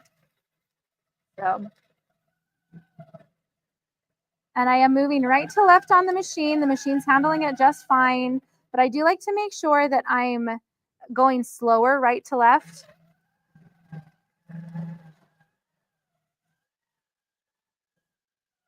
Just for the sake of me getting a really straight line. So I did my tie off button, then I pull forward, pick up my thread, swing back, and that's when I want to make sure that my needle button down, needle settings. If my needle is down, I have to remember to push my needle up button. Okay. All right, we are going to do a little bit of free motion here in this one, or is that one easier over there? Okay, we'll do this one over here. Perfect. We're going to do a little bit of free motion, and I'm just showing you this because it's so easy to switch back and forth between computerized and free motion quilting. So we're going to do stitch in the ditch, and then I'm going to show you a little bit of a stipple. So in this popsicle down here, we just did some, what do we call these? No? Ribbon candy, thank you. Oh, yes, ribbon candy. So we're going to do a little bit of, okay, look, I hit my start button and my needle is down. I like to do my free motion quilting with my needle down so that when I'm, if I'm quilting, I have to stop and think, okay, where am I going next? What is my thread path? So if I get to this point, I can stop and pause and say, well, okay, where am I going to go? This needle down is my one trick that I use the most when I'm doing free motion quilting. Okay. And I like to keep my hand on the handlebar so that I can do a lot of stops and starts if I need to. I keep my thumb resting on the start and stop button. Okay, so when I did the ribbon candy on the blue popsicle, I did it in between these two segments because that made the darker pieces of the popsicle pop. So I'm going to show you what it looks like to do just an all over stipple and how it changes the feel of the piecing. And this is something that you want to keep in mind, because if you want to accentuate certain parts of piecing when you're quilting, you need to either stitch around it or stitch next to it to help emphasize it.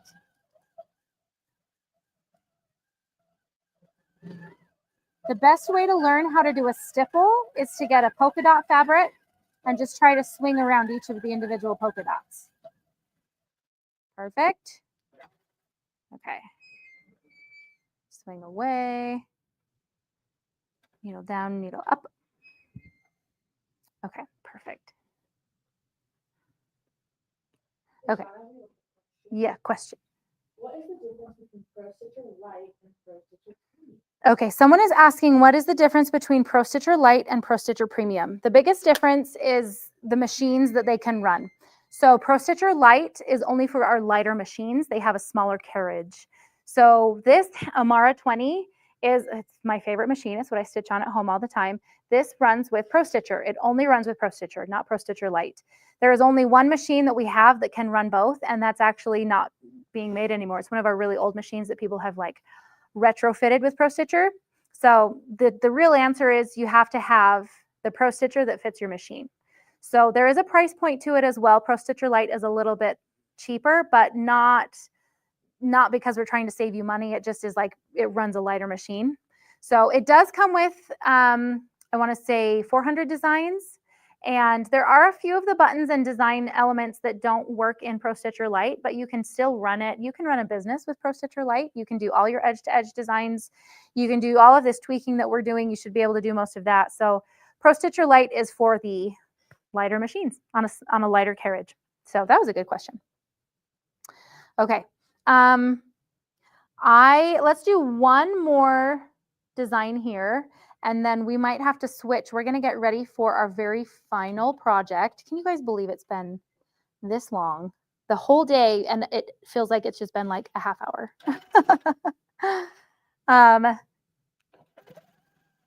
Okay, so ProStitcher, again, comes with a bunch of designs, and I have my needle down, right?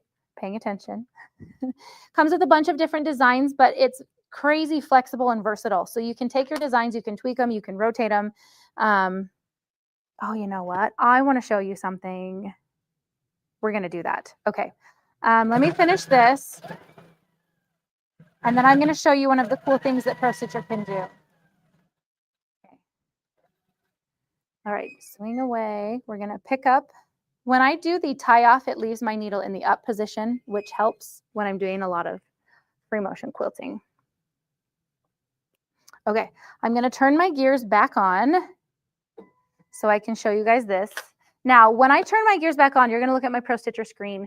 My quilting space is now incorrect because when I turned off my gears, I was up in the top kind of section of my quilting space, and that's what my screen is showing.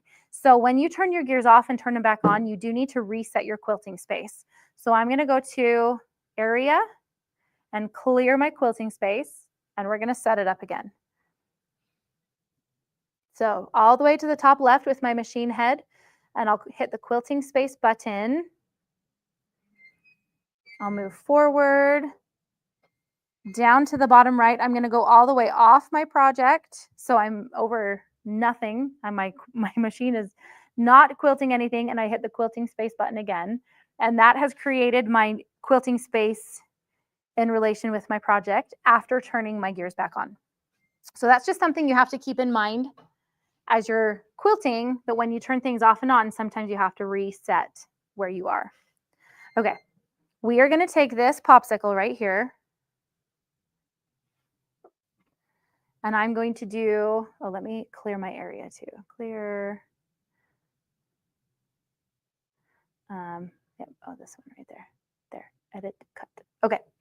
I'm going to go to ProStitcher, and I'm going to go to the record button, and we're going to do mark. We kind of played with mark before, the mark feature.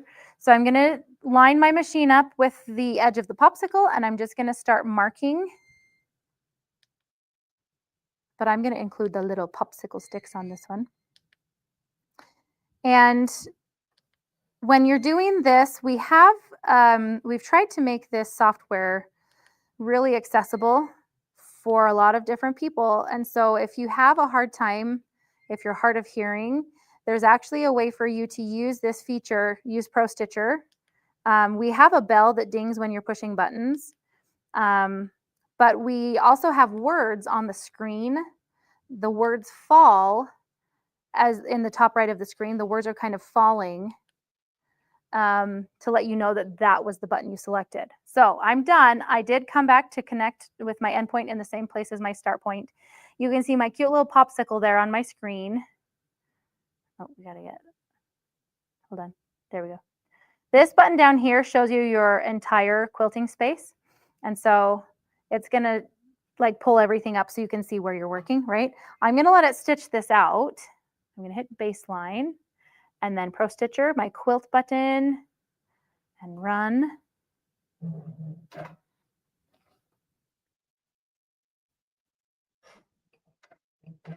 Perfect. So we're gonna let this stitch out and then I'm gonna show you something else it can do.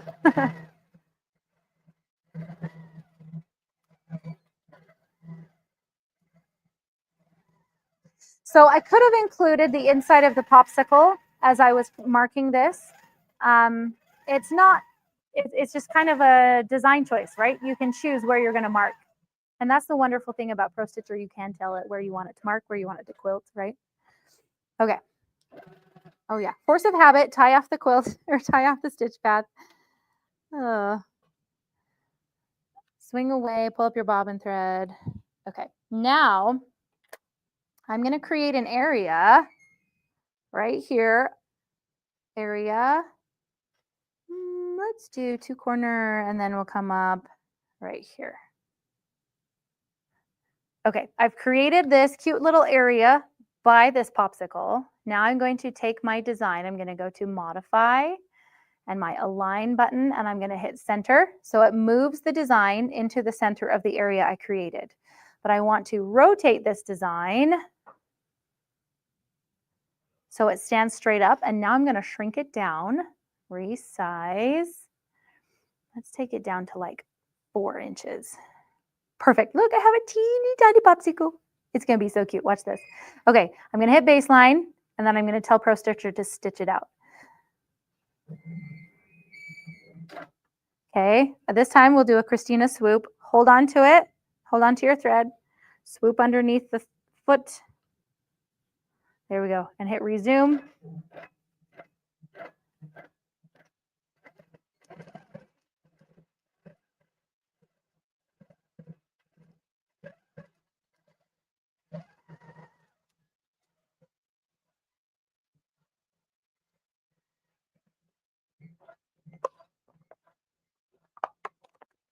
Now we have a cute little popsicle. And if I want to put this popsicle somewhere else, it's super easy. Swing away, needle up, needle down, or maybe I say needle down, needle up. I guess I'm saying that backwards. Okay, we're going to come up here to this spot way over here. We're going to set our area. So I'm going to clear my area on ProStitcher. I have a funny hair in my eyes. Do 2 corners, so the area tab and 2 corner. Perfect. Then I'm going to come down here and do 2 corner again. Yeah, that looks pretty good. Modify. We're going to reposition. Nope, sorry. Align. We want it in the center. But because this table runner has it so that it can go directional, like I have popsicles going 2 different directions, I'm actually going to flip this popsicle upside down. So then we'll just hit flip on my screen. So I'll show you again. I'll hit undo. So this is where it is, where I've aligned it in my area. Then I'm going to just hit the button on the right-hand side that says flip. Perfect. Okay, we're going to hit baseline and we're going to quilt it out.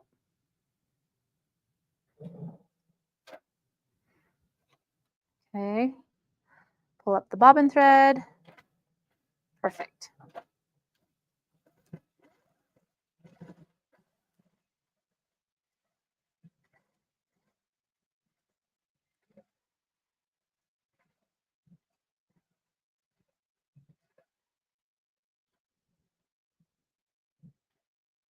Now I have upside down popsicle. That's really cute. Okay. Oh no, I'm not done with it. Okay, we can be done. We got to transition because you guys, I forgot we have another. Oh, we have another project. You guys are gonna love this. This next project is. Are we going to be commenting the same one, or do you want to do the giveaway? Okay, we're going to do the giveaway. Let's get that going. This was for a $50 gift card to handyquilter.com. Let's see. Carol Springer Stoltz. Yay, Carol! Yay! You have won a $50 gift card to Handy Quilter, which means you should go buy that. What was it? The batting scissors. Is that what I was saying we needed? Batting scissors. Okay, you need to email spotlight@handyquilter.com. We might be right at the edge. We might need to do a little bit of fancy tricking here. Let's see if we can do it. Nope. Okay. Well, I got batting. So you guys get to see in real time what happens when you don't have enough backing fabric. Let's see. I know I had some extra I was going to pull out. That's okay. We'll figure it out. So let me show you. Did Carol comment? Sorry. Okay, so yes, Carol, remember you have to email spotlight@handyquilter.com. Perfect. Okay, so I'm getting ready for our next project here, and you can see, maybe not, yeah. So this is what we're working on. This is adorable. So back to school, we've kind of had a little bit of a summery theme. So we did popsicles and 4th of July. And then after we have a really great summer, we send the kids back to school, right? So I have this little mini wall hanging. This is available on my website, ladybugthreads.com. This is the school bus with a quilt star in the middle. See that little quilter star? I just had to put it in there because it's adorable. So I've done a lot of custom quilting on this one. I wanted to show you because, again, I like to take things and tweak them. I like to take patterns and make them different. So this one we have so that we can do it as a door hanger. So I have all of this extra fabric up here at the top, and then we have the school bus at the bottom. And we're going to do a little bit of couching here at the top. So we need to find some fabric, though, really fast to show you how we do extra backing. Anything, yeah, anything. It doesn't matter for the backing. So while they're finding me fabric, I'm going to show you how we add backing when you run out. This has happened on a couple of customer quilts, and I'll let you guys in on a secret. It happens the most with my mom. I love my mom to death, but she doesn't always measure her backing fabric when she brings it to me for me to quilt it for her. So I have had to do this a couple times. And it is actually pretty easy. It's not that hard to do. It's just a matter of, I guess, having the patience to do it. So, and it looks like we've got Kim coming in here too. Do you want to come say hi, Kim? Yes. You want to see what we're doing? So we just finished our popsicles. Awesome. We're going to be doing, so I have this. You've seen this before, my little school bus. Yes, I love that. But we're going to make it big, like a door hanger. Oh. We're going to do some couching on it. So fun. I know. The problem is we need a little bit more backing fabric. So I'm going to show everyone how we add that on. Okay. Awesome. You just say hi. I'm going to get this ready. Yeah. And you take a second, you take a breather. It's part of the reason why I come in is so that Shauna can step off, grab something to drink and catch her breath for a minute because she is a superstar today. Look at her go. I have a really hard time being live as long as you've done it today. So I'm totally impressed. All right, well, I am here to do just a couple of reminders for everybody. First of all, don't forget, we have got some fantastic promos going on this week, especially for ProStitchers. So if you're looking for the opportunity, you've been waiting for that perfect sell to add a ProStitcher to your current Handy Quilter long arm, give us a call. Brianne's going to put that number up for us right now. Be sure to give us a call. We've got our sales team on the phones, answering the phones today. You will get connected with one of them directly, and you'll be able to talk and get the very best deal from them with adding a ProStitcher to your current system, or if you are ready to take the leap and just buy a whole new system, we can help you out with that. If you're adding a ProStitcher on, we've got some really fantastic deals. So be sure and give us a call about that. We've also got, don't forget, our prices are going up July 1st. You know, just with everything that's going on out there, we've come to the conclusion we do need to do a price increase that's going to happen starting on July 1st. So if you've been sitting on the fence and trying to decide if you want to purchase a long arm, now is the time to do it. We've got some absolutely fantastic deals. We've also got a really great sale going on all of our accessories and gadgets at handyquilter.com. So if you've had your eye on a ruler, or you're a current long arm owner and you want to stock up on bobbins and needles and all that good stuff that like basically never goes on sale, it's on sale right now. 15% off. You just need to use the code HQQF. So that's for Handy Quilter QuiltFest, in case you were wondering, HQQF. We've also got a giveaway going on. Actually, never mind. Already did the giveaway. We had an awesome winner for that. Lucky for you. Lucky for you. I'm trying to think. Is that a quick question. Okay? We've got some questions for me because I'm looking at it going, I think I covered everything that's on the screen. Okay, so Brianne, what's the question you got for me? What would make you decide between an Amara 20 and 24? Okay, so this is the question I get all the time. How do you decide between an Amara 20 and an Amara 24? Both of these fantastic machines have the same stitches per inch. They've got the same size of display on them. They've got the adjustable handlebars. They've got the same lighting. They've got all of those great things.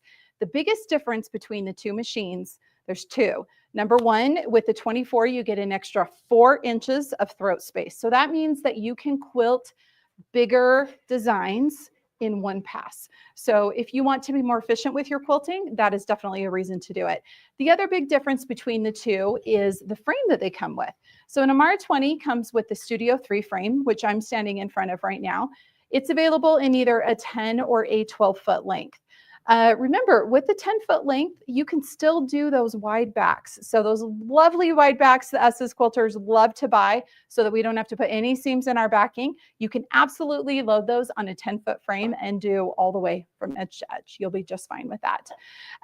So I would say that the biggest difference between deciding between the two is, number one, how much space you have, because an Amara 20 does take up a little bit less space, and Amara 24 does take up a little bit more space because it sits on the Gallery 2 frame, which is a little bit of a bigger, beefier frame. It's a little bit deeper because we have to accommodate that 24 inches. So the depth needs to be a little bit more. You actually need an extra good 6 to 8 inches, especially if you want to be able to walk behind your machine. So what I would say is, if you are thinking maybe an Amara 20 and you're a little tight on space, you're trying to decide between the two, I would go with an Amara 20. If you have the space, and especially if you're adding a ProStitcher, going for the Amara 24 is a really great idea because you can take advantage of that extra throat space. I just want you guys to know, I have never, in all the years I've done stuff with long arms, had somebody walk up to me and say, gee, I wish I would have bought the smaller machine. So if you're thinking you want to go a little bigger, do it. You won't regret it. Okay, any other questions that we have? So what's the difference between the Infinity and the Amara? Okay, so another question about our big machines. What is the difference between the Infinity and the Amara 24? So just so you guys know similarities, they both come on the Gallery 2 frame. So they come on that bigger, beefier frame. We've got 2-inch poles on them. Both of them take up about the same amount of space. The Amara 24 does take up a couple less inches because it's a 24-inch throat space instead of that 26-inch throat space. The things that you get though with the Infinity is you get a much higher stitches per minute, your top speed. So you go from 2,500 stitches per minute with the Amara 24 to 3,100 stitches per minute with the Infinity. So if you are somebody who likes to get your quilts done quickly, the Infinity is the one you want to go with. It's also got all of the bells and whistles. We love to call it the Cadillac of our line. It's the one that's got all the great stuff. So it does have the adjustable handlebars. It's got all the extra light. The lighting, it even has a built-in black light, which is really, really cool. It has a thread cutter, so it will cut your bobbin thread, so you don't have to pull your bobbin up to the top every single time and clip it. And it has that camera on the bottom so that you don't have to bend over to check your tension underneath. You can just hit a button on the screen and you can see how your tension's looking there underneath. All right, we've got another question. What size of block does the 20 and 24 allow? Okay, what are the differences in the size of maximum block that you can quilt in an Amara 20 versus an Amara 24? So rule of thumb, I like to take and subtract about 6 inches from the number that the throat space is, and that's the max size block I'm going to be able to quilt. So in Amara 20, I'm going to be able to do up to a 14-inch block. And Amara 24, I'm going to be able to do up to an 18-inch block. Now, some of you are asking, why am I using that 6-inch number? Well, it has to do with the fact that as you have a quilt build up on this take-up pole right here, you lose a little bit of throat space as you go. So to make sure that you can quilt that same block all the way through, that's the number I use, is that 6 inches. Okay. Okay, that's all the questions we have. Well, I think Shauna's got her stuff here. She is going to show you guys first. This is one of my favorite tips to teach people. You want to how help me? to add extra fabric in the frame. Do you want me to help you? Yeah, let's do it. Okay, let's do it together. Okay. So the first thing you have to do is,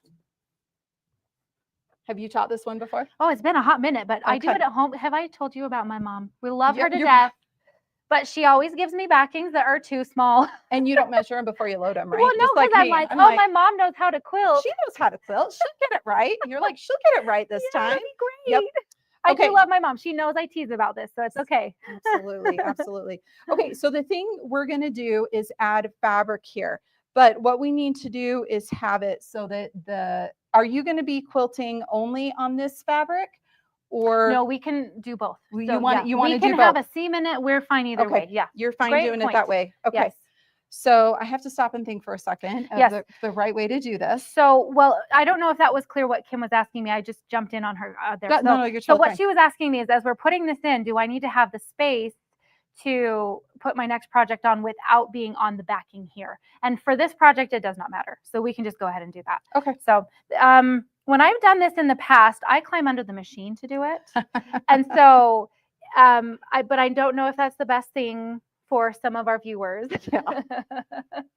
That So- could be a little difficult. Yeah. I see. And for me, okay, how big is your next project? Because the easiest thing to do You're would gonna make me actually unload be, not unload it, but let's just Let's do it. baste this onto the other one. And then we don't have to worry about matching the seam. Okay. Trying to make it all that way. Yeah. So what we can do is just lay the fabric. Can we see as we're doing that? I think so. Yeah. Okay, Yeah. okay. We can switch over. So we're going to take and put right side to wrong side here is what we're doing, because that way the wrong side will be on the bottom of the quilt. And then Okay. we're going to bring the machine over here. Sorry, I thought I gave you the And- wrong backing. Oh, no, We're no, good. no. You're totally good. So what we're going to do is just move the machine down a little bit. And you guys, I don't know if you guys can see, but the leader with the pins, oh, I'll move my hand out of the way right there. The leader with the pins is right here. So I've got this a couple of inches away. I've got the machine set up a couple inches away. And on the screen, I am going to go in on the ProStitcher screen and I'm going to turn on my horizontal channel lock. So I'm going to just touch that little horizontal. Now my machine can only move from side to side. It cannot go forward or backwards. It's only moving from side to side. And I could just go ahead and Go switch. for it. Yeah. So I don't want to be stealing Shauna's thunder No, you're here, great. but Stealing my thunder. I have to tell you guys, when I first started at Handy Quilter, somebody made a comment about how, well, yeah, if this happens to you, you have to unload the whole thing and do it. And I was like, no, you don't. And they're like, what? And so I ended up doing a demonstration for I swear it felt like half the company. It was probably 4 people because I had just barely started. But it included the president and CEO of the company. He came up to see how I could do this. And I was like, oh, Wow. I was sweating buckets. Anyway. Yes, go for it. Which is better, the Forte 24 or the Amara? Forte 24 or the Amara. Okay. First, though, while it's on my brain, we are doing this just stitching on, basting, advancing, like we're attaching, we're just going to advance and do the next project, right? Mhm. If you have questions on how to do this, if you get to the end of a quilt and you need to see how to add extra fabric, we have YouTube videos on this. Mhm. We have done this before. Yes. So you can go and search it up and find a YouTube video that you will see this beautiful face as she teaches you how to do it on YouTube. So it's something that we can totally do. We've done it before. Yep. Like it's not a scary thing. Mm-mm. So, but I kind of, when you said we should try this, I was like, that's actually brilliant. Let's give it a go. Yeah. Well, if you don't actually, if you're just adding another project in and you don't need to have the backing like match up here, I put those pins No, you're good. kind I'll of do right it here. there.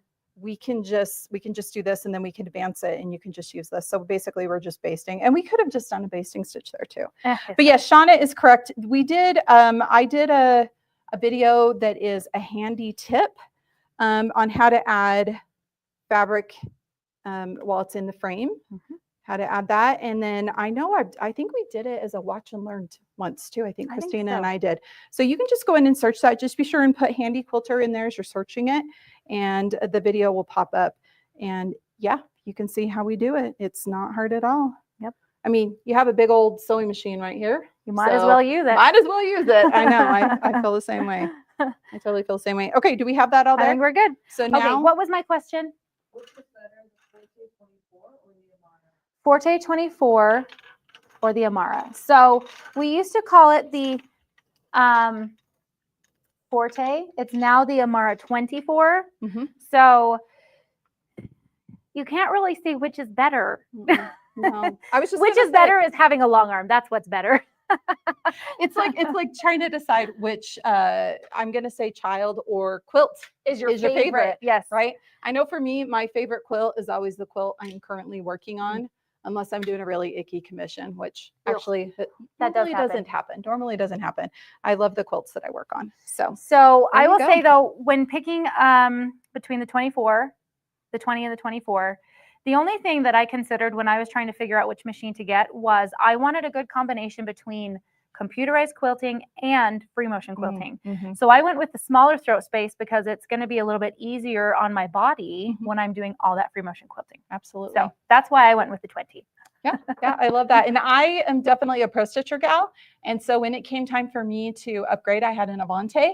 I went for the 24 because I know that I do probably more than 80% of my quilting is ProStitcher, and I want to be able to take advantage of that frame. So depending on the type of quilting you like to do a lot of, and I know you love free motion, and you do a lot of it. All the time. So that makes perfect sense. The nice thing is we've got a machine for every quilter out there. We've got a machine that's going to fit what's going to work best for you. Yep. And this really is, for me, this really is the sweet spot. Yeah. It's my favorite. It's a fantastic machine. If I'm going to do a lot of free motion quilting and I'm going to do something really custom, I often will bring it into work so I can use an Amara 24. So It's nice, huh? I get it. Yep, totally. All right. Okay, well, we're going to put our batting on. I think I'm going to bow out Okay. and let you go ahead and work on this unless there's something else. I'm just double checking with Brianne to see if there was anything else.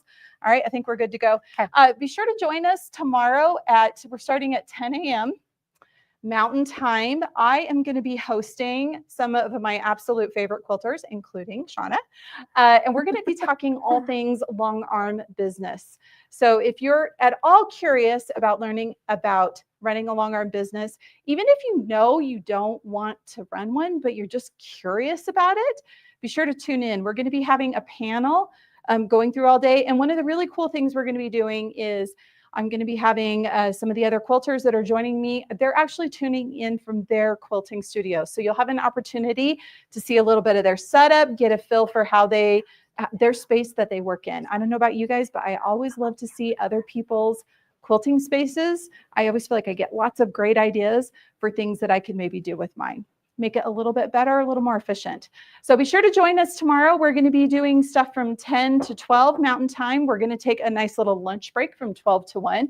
And then we'll be back from 1 until 3:30-ish in the afternoon, answering all your questions. So be sure to write down any questions you have so that you can ask us tomorrow. And we'll really look forward to that. All right, Yes. Shauna, I'm going to let Thank you take you. it away. Okay. Before we start, are we doing another hashtag? Or are we still Handy Quilter? What are we doing? No. You guys, That was your chance. You missed it. Just kidding. You did enter. This is perfect. Yes, thank you. Thank you. Okay, we're playing with a couple different batting scraps over here. That's what we're kind of looking at. So, and I can talk to you guys about this. Batting is one of those things that people will ask a lot of questions about, to be like, hey, how does this work? What kind do I want? All of these questions. This one right here, oh, looks like it's a little bit too skinny also. I was hoping I could use a batting scrap, but I might just have to wing it, which is fine. So what I'm looking at, I have my school bus here, my cute little school bus with this, all this blank space here at the top. And this batting that we have currently is wool. This I can tell you is a washable wool batting. It feels a little bit more fluffy and dense, kind of like a polyester. I don't know if we want it here. Is that a better place to see it, or is it down here? There we go. Perfect. So this, and then I'll hold this one up here for you. These are a couple of different batting scraps that we had around. These are the two that I like to play with the most. This one is an 80-20, and this one is wool. And the wool I love. I use it in all of my quilts because it's so snuggly and warm. It's warm in the winter. It's cool in the summer. And I actually, the quilts that are behind me, both of these have wool batting because I really legit use them in all of my quilts. It is a little bit more expensive, so that's why when people are quilting, they usually go with the 80-20 because it's a really great affordable option. The 80-20 washes really well. 80-20 means 80% cotton, 20% polyester. So I need a drink of water before we get going. There's a lot of talking we're doing here. So I use wool even when I have minky in it. Yes, I do. So these here, minky on the back, right? Minky on the back. This one is it looks like cotton, but this one actually is minky. And then this one is like a really long nap of minky. So these quilts both have wool in them because I want my kids to take these quilts and snuggle in them and build forts in them, and, you know, when they're not feeling good, have something that they can snuggle up with, you know, make them super, super cuddly. That's my thing with quilting. So we're going to use something that's a little bit, this one is more of a wool polyester. No, sorry, wool. It's puffy like polyester, but it's wool. It's a natural fiber. We're going to use that one because it's going to be really fun. It'll make this school bus really, really pop. Okay. I also wonder if I have some thread to change too. We're going to change thread to this fun orange. This is another So Fine thread. We're going orange because it'll pop and it fits with the school bus. But we're doing something where it won't really matter about the thread because we're going to try couching. I'm so excited, you guys. Couching is one of my very favorite things. So I'm just getting this situated here. I'm going to put it under this quilt top pole. Now, when you're getting the fancy Amara, which I love, right? You can actually lift, I don't know if you saw me do this earlier, but you can lift this pole and set it in the cradle here. That's something that we have so that you can adjust your batting as you're quilting. And so when I'm doing a regular quilt top, this would have my quilt top loaded on it. I just lift it up out of the way and adjust my batting, smooth it out how I want it, and then I can put it back in place. So I'm going to put this right here. And I'm doing this one sideways because I want you guys to be able to see the couching as I do it. Couching is something that can be a little bit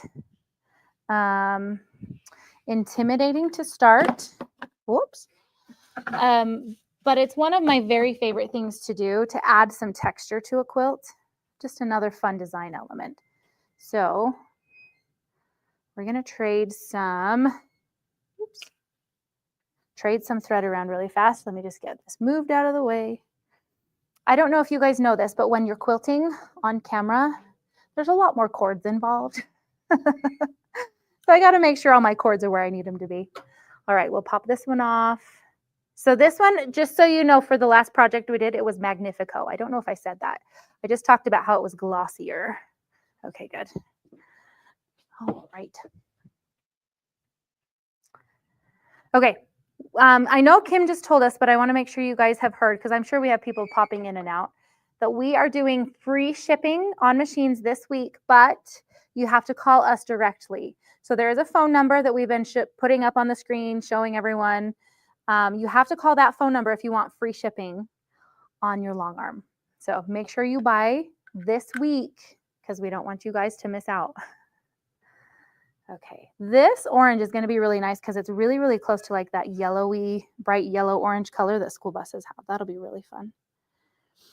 Okay, some of you might have the same problem that I do. When I'm threading, I've noticed that my thread, if it's been on the spool for a while and I haven't used that thread color, the edge of my thread gets a little bit frayed. I cannot get it into the needle. I have to cut a new edge to my thread. I'm sure everyone does that. There we go, perfect. All right, we're just going to baste this down really fast. Perfect. Pull up my bobbin thread. Love it. Okay, I'm going to do my baste and my, not my measure button, my horizontal channel lock. Good. Now you're going to notice that this is a little bit fluffier. When we're doing a wool batting, it's going to give you a little bit more loft. So if you don't want a poofy batting, you should not go with wool. If you're looking for a natural fiber, you can do cotton or bamboo. Bamboo is one that I like for batting. It quilts like a dream. Quilting through bamboo is like quilting butter. I really, really love bamboo batting. My only hesitation with it is that it's more pricey. So that's something to keep in mind too. Okay, perfect. Got my horizontal baste done. And then I'm going to baste down. Oh, remember guys, hey, I have switched so many projects today. I got to remember to keep putting my side clamps on. There we go. So the side clamps are helpful. Again, we want them to stabilize our project. This one's a little too tight. And I do put my side clamps on every time I advance a quilt, anytime I'm moving it. I want to have, well, anytime I'm quilting, I want to have them on, but I take them off and advance my quilt and then put them back on. There we go. Okay, so I'm not to the end of my project here. You can probably see that, but I'm going to do a tie off. I'm going to stitch on the other side and then I'll advance the quilt with the needle down and stitch along the bottom to baste it down.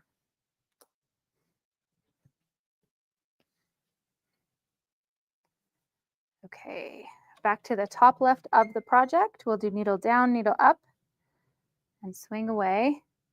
So I can start basting this one down.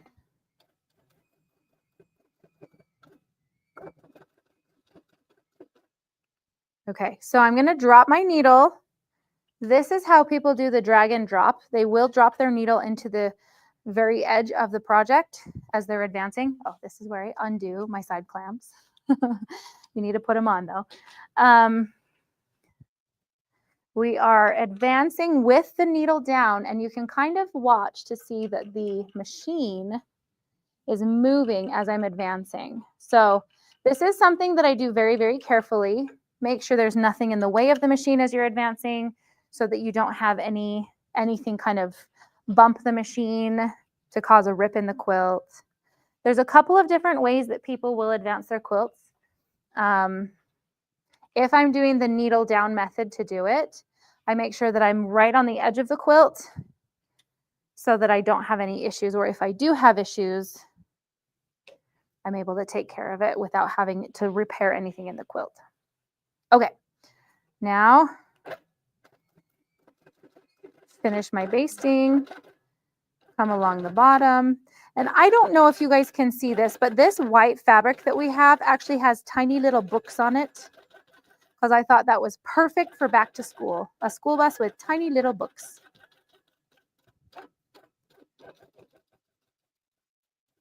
Okay, there we go. We are going to need to change our foot now. We have a bunch of different feet that you can buy for the long arm. And one of my very favorites to play with is the couching foot. We have a couple of different feet, and I'll show you what they are, just so you have an idea. When you buy the machine, it comes with this foot automatically. There. So this one is the closed toe foot, and then it also comes with an open toe foot. These are the feet that come with the machine automatically. This one, you can kind of see if we compare. This one has, the bottom one has a higher collar. This one is the sure foot. It's what we use for ruler work. So that one we were talking earlier, if you're going to do rulers, you got to have this foot. Then this one is our glide foot. That's what we've got on, right? And then this one looks very, very similar to our closed-toed foot, but this one has a tiny piece of plastic in it with that's bright yellow, and it has a circle, the hole in it, right? That is for couching. So this is the one that we're going to use. We have a lot of other feet too, like this one is for doing echoing with rulers. This one is our micro foot. I love to show people this one because this one looks broken. It looks like there's nothing there. So if I try to compare that with this is our closed toe foot that comes with. The micro foot looks broken, but that really is how the foot is supposed to be. It's so that you can do tiny, tiny stitching, really, you know, thread painting, anything like that. And it still holds the fabric where you need to without getting in your line of sight. So that's why that one looks funny. But we're going to switch for this one. We're going to have our hex tool. This comes with all the machines too. When you buy a machine, all of these tools come with it. So you're able to move this out of the way. You're able to get going as soon as you get your machine out of the box. So just loosen this screw here at the front. I like to back it out pretty far. Make sure that I have it all the way out of the back side of the foot. And then you just lift this post and the foot drops right off. See, foot dropped right off. Then I can put this foot on. Lift the post, slide it on. And I like to just hold it with my knuckle. I keep my knuckle under the bend of the foot. That kind of just helps it stay snug and secure as I screw it in all the way.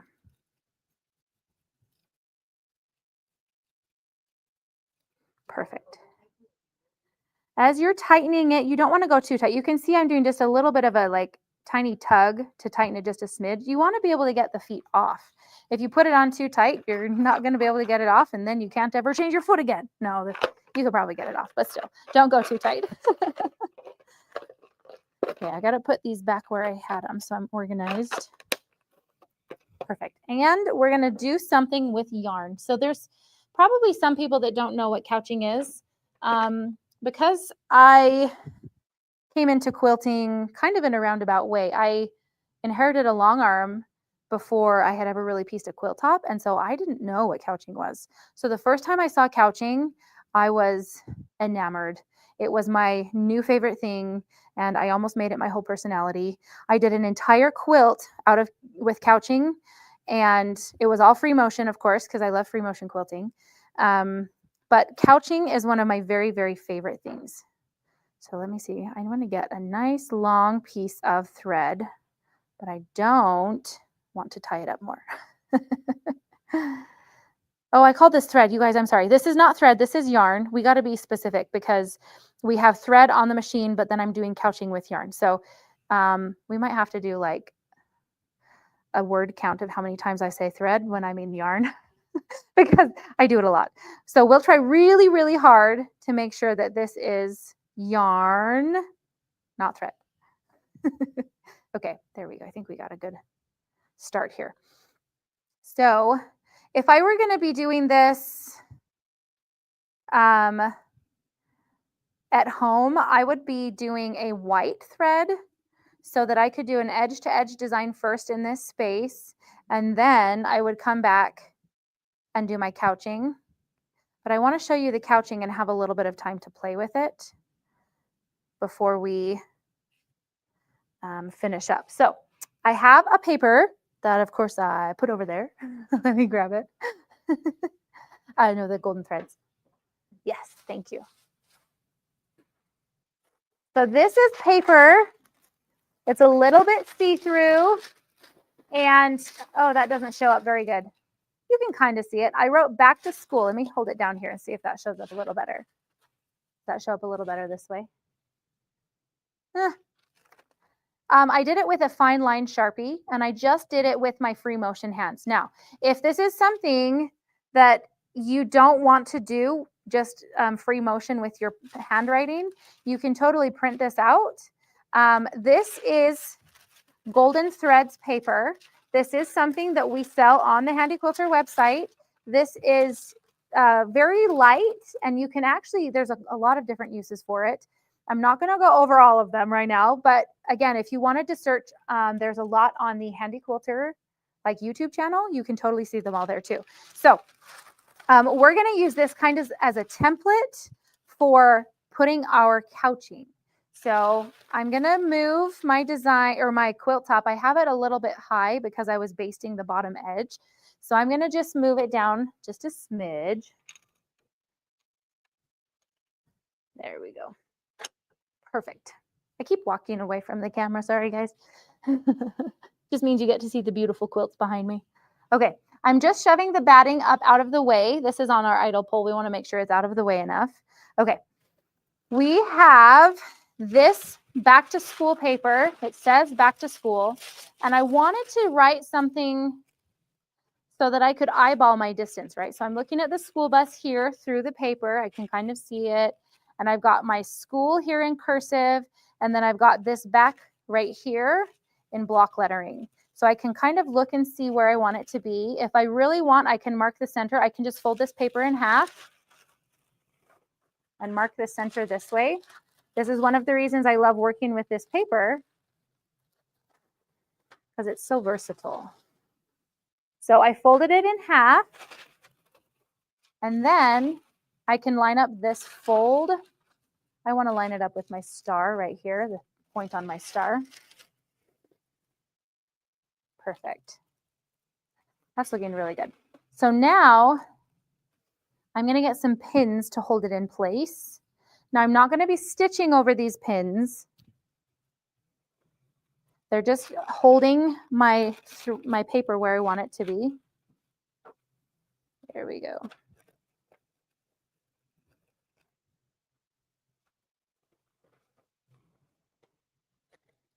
Okay. There, I think I want 2 more pins. Yeah. 2 more pins. Okay, remember you guys, we are doing, I'm going to say this right, 15% off accessories. So if you're looking, did I say that right? Accessories, yes, 15% off accessories. So if you're looking at this, does this count as an accessory, Brianne? Yeah. Oh, yes. So this paper totally counts as an accessory. You can get this paper 15% off if you've been like always wanting to try connecting or like golden threads paper. You can totally do it now. Okay. So I'm going to show you how we get this started with couching. We're going to stitch right through this paper. We're treating it kind of like a tearaway quilt pattern. So I'm going to stitch right through it with my couching foot. Come on. There we go. So I'm going to do, because I'm doing a couple of different designs, if I start stitching on this with the couching, I totally can do it. But if I start stitching through it, it's almost going to be a little bit difficult because the paper might start to tear. And I want to keep the words back and school right where I have them. So I'm actually going to just stitch just as it is. And it's not going to be pretty. It's not going to be perfect.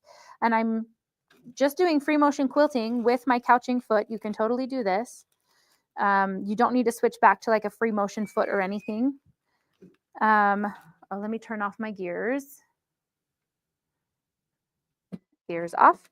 And I'm just going to do around the letters, and I'm not going to be perfect, right? And that's okay because I'm going to be covering it with the yarn. So we're just going to stitch.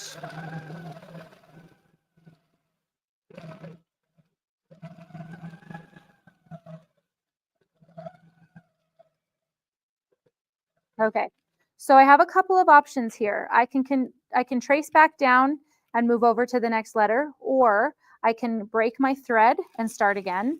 That's a total personal preference. There's no right way for that.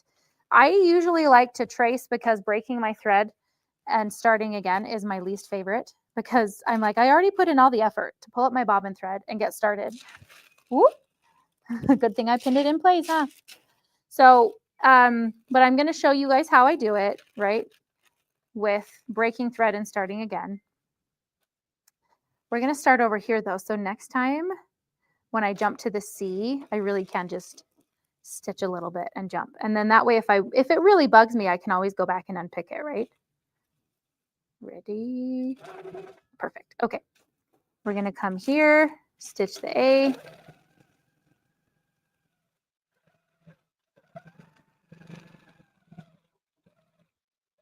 Now you'll notice I'm not stitching the inside of the letters.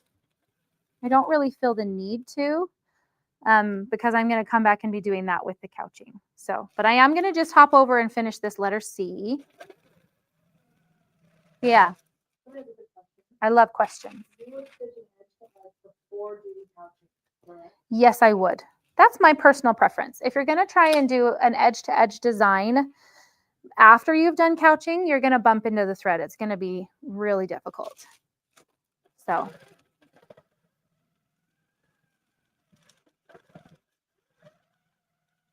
And it sounds a little funny. It's because I'm stitching through all of the paper. So, oh, wrong button, sorry.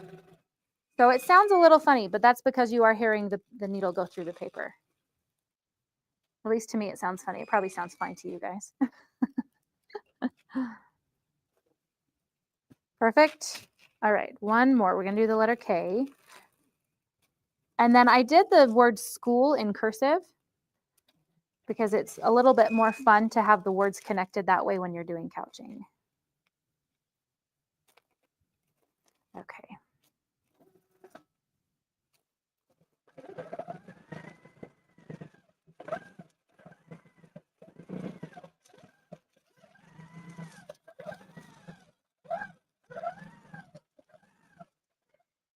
Okay, the other reason I'm using this paper is because I'm doing my letters on the side.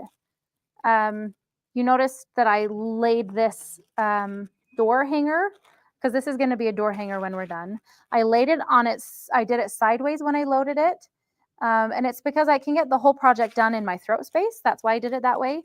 But if you're not comfortable doing this project, you can totally load it so it's oriented the right way. I just knew that if I tried to do lettering with it sideways, my letters would get so wonky. That's just how I work. So this gives us the template to follow, so you don't have to worry about it being wonky. Okay, and I'm doing the cursive here.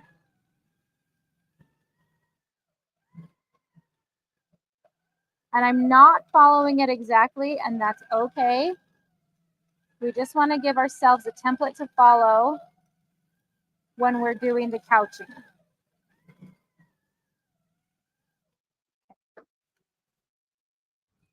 I did not do the words to, and I have another way that I was going to do them. It's oh, where's my, right here. You can also do the fusible applique technique with the letters T and O, but I'm going to go ahead and like just stitch them so that I know where I want to place those letters.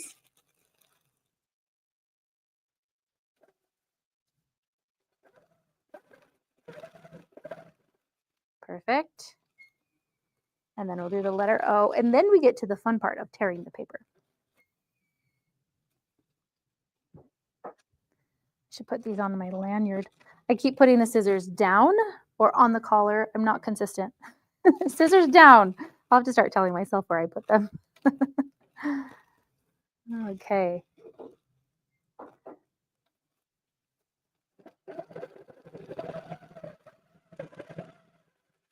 Okay, I did it twice around the letter O. Sometimes it helps with tearing if you have more stitches or more needle holes. It doesn't really matter. You can quilt how you want to quilt. Perfect. Okay, we're going to swing the machine away. I'm going to undo my pins. Perfect. Oh, it looks like I still have some thread to snip right there on the letter S. Okay. All right. Do we have any questions as we're going, or are we all just enraptured here? Very excited. So I'm literally just tearing this away, right? It's like opening a present. My baby actually really loves Golden Threads paper. He gets into my sewing stuff and tries to tear it all the time. So if you're having a hard time getting this out, you can do any methods that you've used with like paper piecing to get paper off. I don't usually have a hard time with it because the needle holes work really well for kind of creating that template to tear it off. But it will tear better if you do like 2 times around a loop or something. That will tear really well.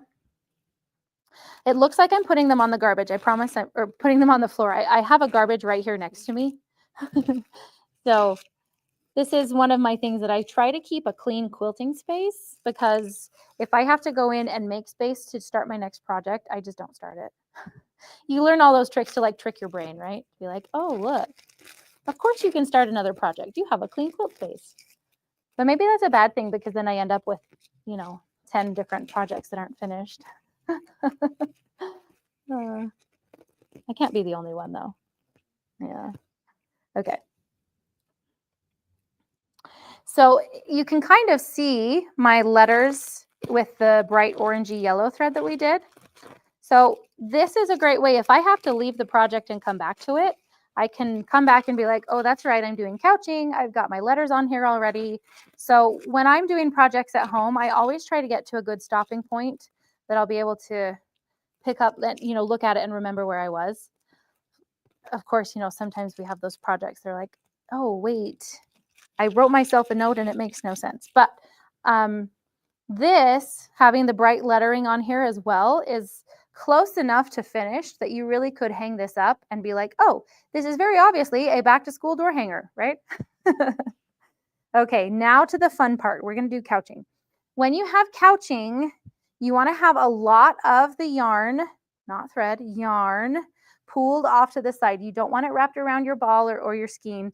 You want to have it on the quilt top, just kind of in a little pool. So I'm bringing my machine over. I have to get my batting under the foot.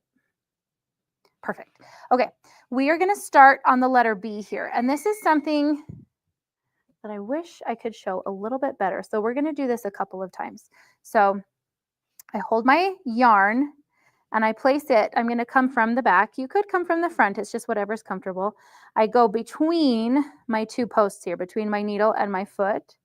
And I'm going to hold it and come to the side just like this. Okay, that's how we're going to start. So I'm going to come over here to the corner of my letter B. I'm going to pull up my bobbin thread. And then where I'm ready to start, I take my bobbin thread. So I've already pulled up my bobbin. I take my yarn. We're going to get this, you guys. Okay, pull it over to the side. And then I'm going to hold these 2 tails of the yarn as well as the top and bobbin thread. Is this better? Okay, we're going to try it this way. So then I just do a needle down, needle up.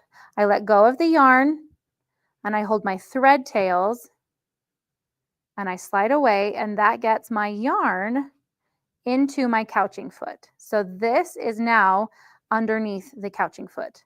The whole step, the whole process right there is to get the yarn where you want it to be so you can start. So I'm going to make sure I've got my yarn nice and loose. What are we at? Is that 5 times for the word count? Okay, and then I'm just going to free motion quilt around the letter B. And it stitches the yarn down as I go. Now look, I can see I'm kind of getting a little bit tight there. So I'm going to pause and make it nice and loosey-goosey. And stop right here. Now, some people will say, oh no, that looks great, but how are you going to finish the letter? I'll show you what we do. We take our yarn, we're going to snip just a little edge right here, and I'm just going to stitch it back down the thread path I just did. And it just disappears. Okay. Now, we're going to do it again. Don't worry. This is one of my very favorite things. So we show it a couple times when we're doing a project. I'm going to swing away, pick up my bobbin thread. And then I'm going to show you again. I'm going to try and keep my hand out of the way. And we'll start on the letter A this time. Someone is asking if there is a weight of yarn that works best. I have had, let's see. I'm not so great with the weights of yarn. So there was a really thick one that was really rope-like that I could not get through the couching foot. That one is too thick. If you can get it through the couching foot, you can do it. But I will tell you, yarn that has like a lot of loops coming out of it, that's like a looser spun yarn, is that how you say it? Those would not be good. You want to have it be something like this. You can use a chenille yarn that's nice and fuzzy. I've used that a lot. So it's mostly you need to be able to get it through the hole in the couching foot. Okay, so I'm going to come to the bottom of the letter A. I'm going to keep my hand out of the way. I'm going to pull up my bobbin thread. Okay, keep it right where I want to start. We're going to put this yarn between like this. Good. Now I'm going to hold both tails of the yarn and the top and bottom thread. I'm going to do a needle down, needle up. Now I let go of the yarn and I hold on to my tails, my thread tails, and I just pull away, and that gets my yarn through the couching foot. And then we go back here and start right at the bottom of the A.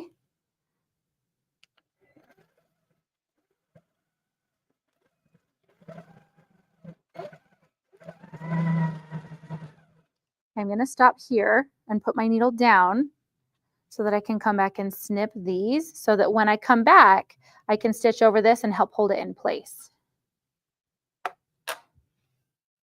Get more here. Okay, we're going to stop here, snip the yarn like this, and then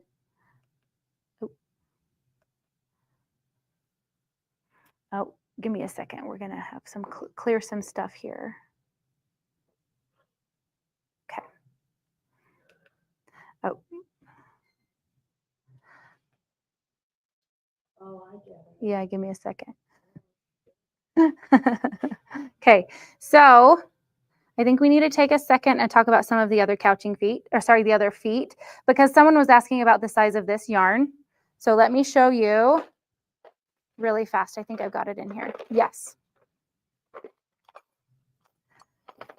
So this is one of our other couching feet, and it is a teeny, teeny, tiny hole in here. This one you can use for a lot, like for a smaller, more specialty thread or a much thinner yarn. So when you buy the couching feet, it actually comes in 3 different sizes so that you can do a bunch of different sizes of thread. I will tell you, once when I was teaching a class, I had someone put this foot on. This foot looks like it would work for couching, but it actually will not. So, and I'm glad that we caught it because they were struggling so hard, and we figured out it was not a user error, it was a tool, right? So, but the hole on this one is much bigger and it will not work for couching. You have to have a hole that is directly underneath the needle so that the needle can stitch through the yarn path. So, oh my goodness. It's 4 o'clock. Okay, you guys, that is couching for you. We're going to go ahead and remind you about our shipping on machines this week. We have free shipping, not free accessories, free shipping for the lower 48. If you order your machine this week, you will get free shipping on it. We also expect our prices, everyone aware, you need to know our prices are going up July 1st. So that's why we're really encouraging you guys to get the free shipping on our machines. You have to call us to get the free shipping. So we have the number. We keep putting it up for you guys. If you want to get a machine, you need to get it now. Prices are going up July 1st. So free shipping in the lower 48. Also, accessories, because we talked about the couching feet. If you want to get couching feet, we have 15% off all of our accessories. You have to use the code HQQF, right? HQQF. Remember that. We're doing that for 15% off accessories. So thank you guys so much for hanging out with me today. We whipped through so many projects, and now you know how I get through so many projects in a year when I have a long arm. So come hang out with me tomorrow. We're going to do a lot of chatting about long arm business. We're doing the segment where we chat with a couple of different people. So do we have any other questions before we finish? Where can people find me? I am online. I have a couple different places. My website is ladybugthreads.com. You'll notice I really like ladybugs because I've got them all over my quilts. Ladybugthreads.com. I'm also on socials. You can find me Ladybug Threads Quilting. So come hang out with me. Thank you. We'll see you guys tomorrow.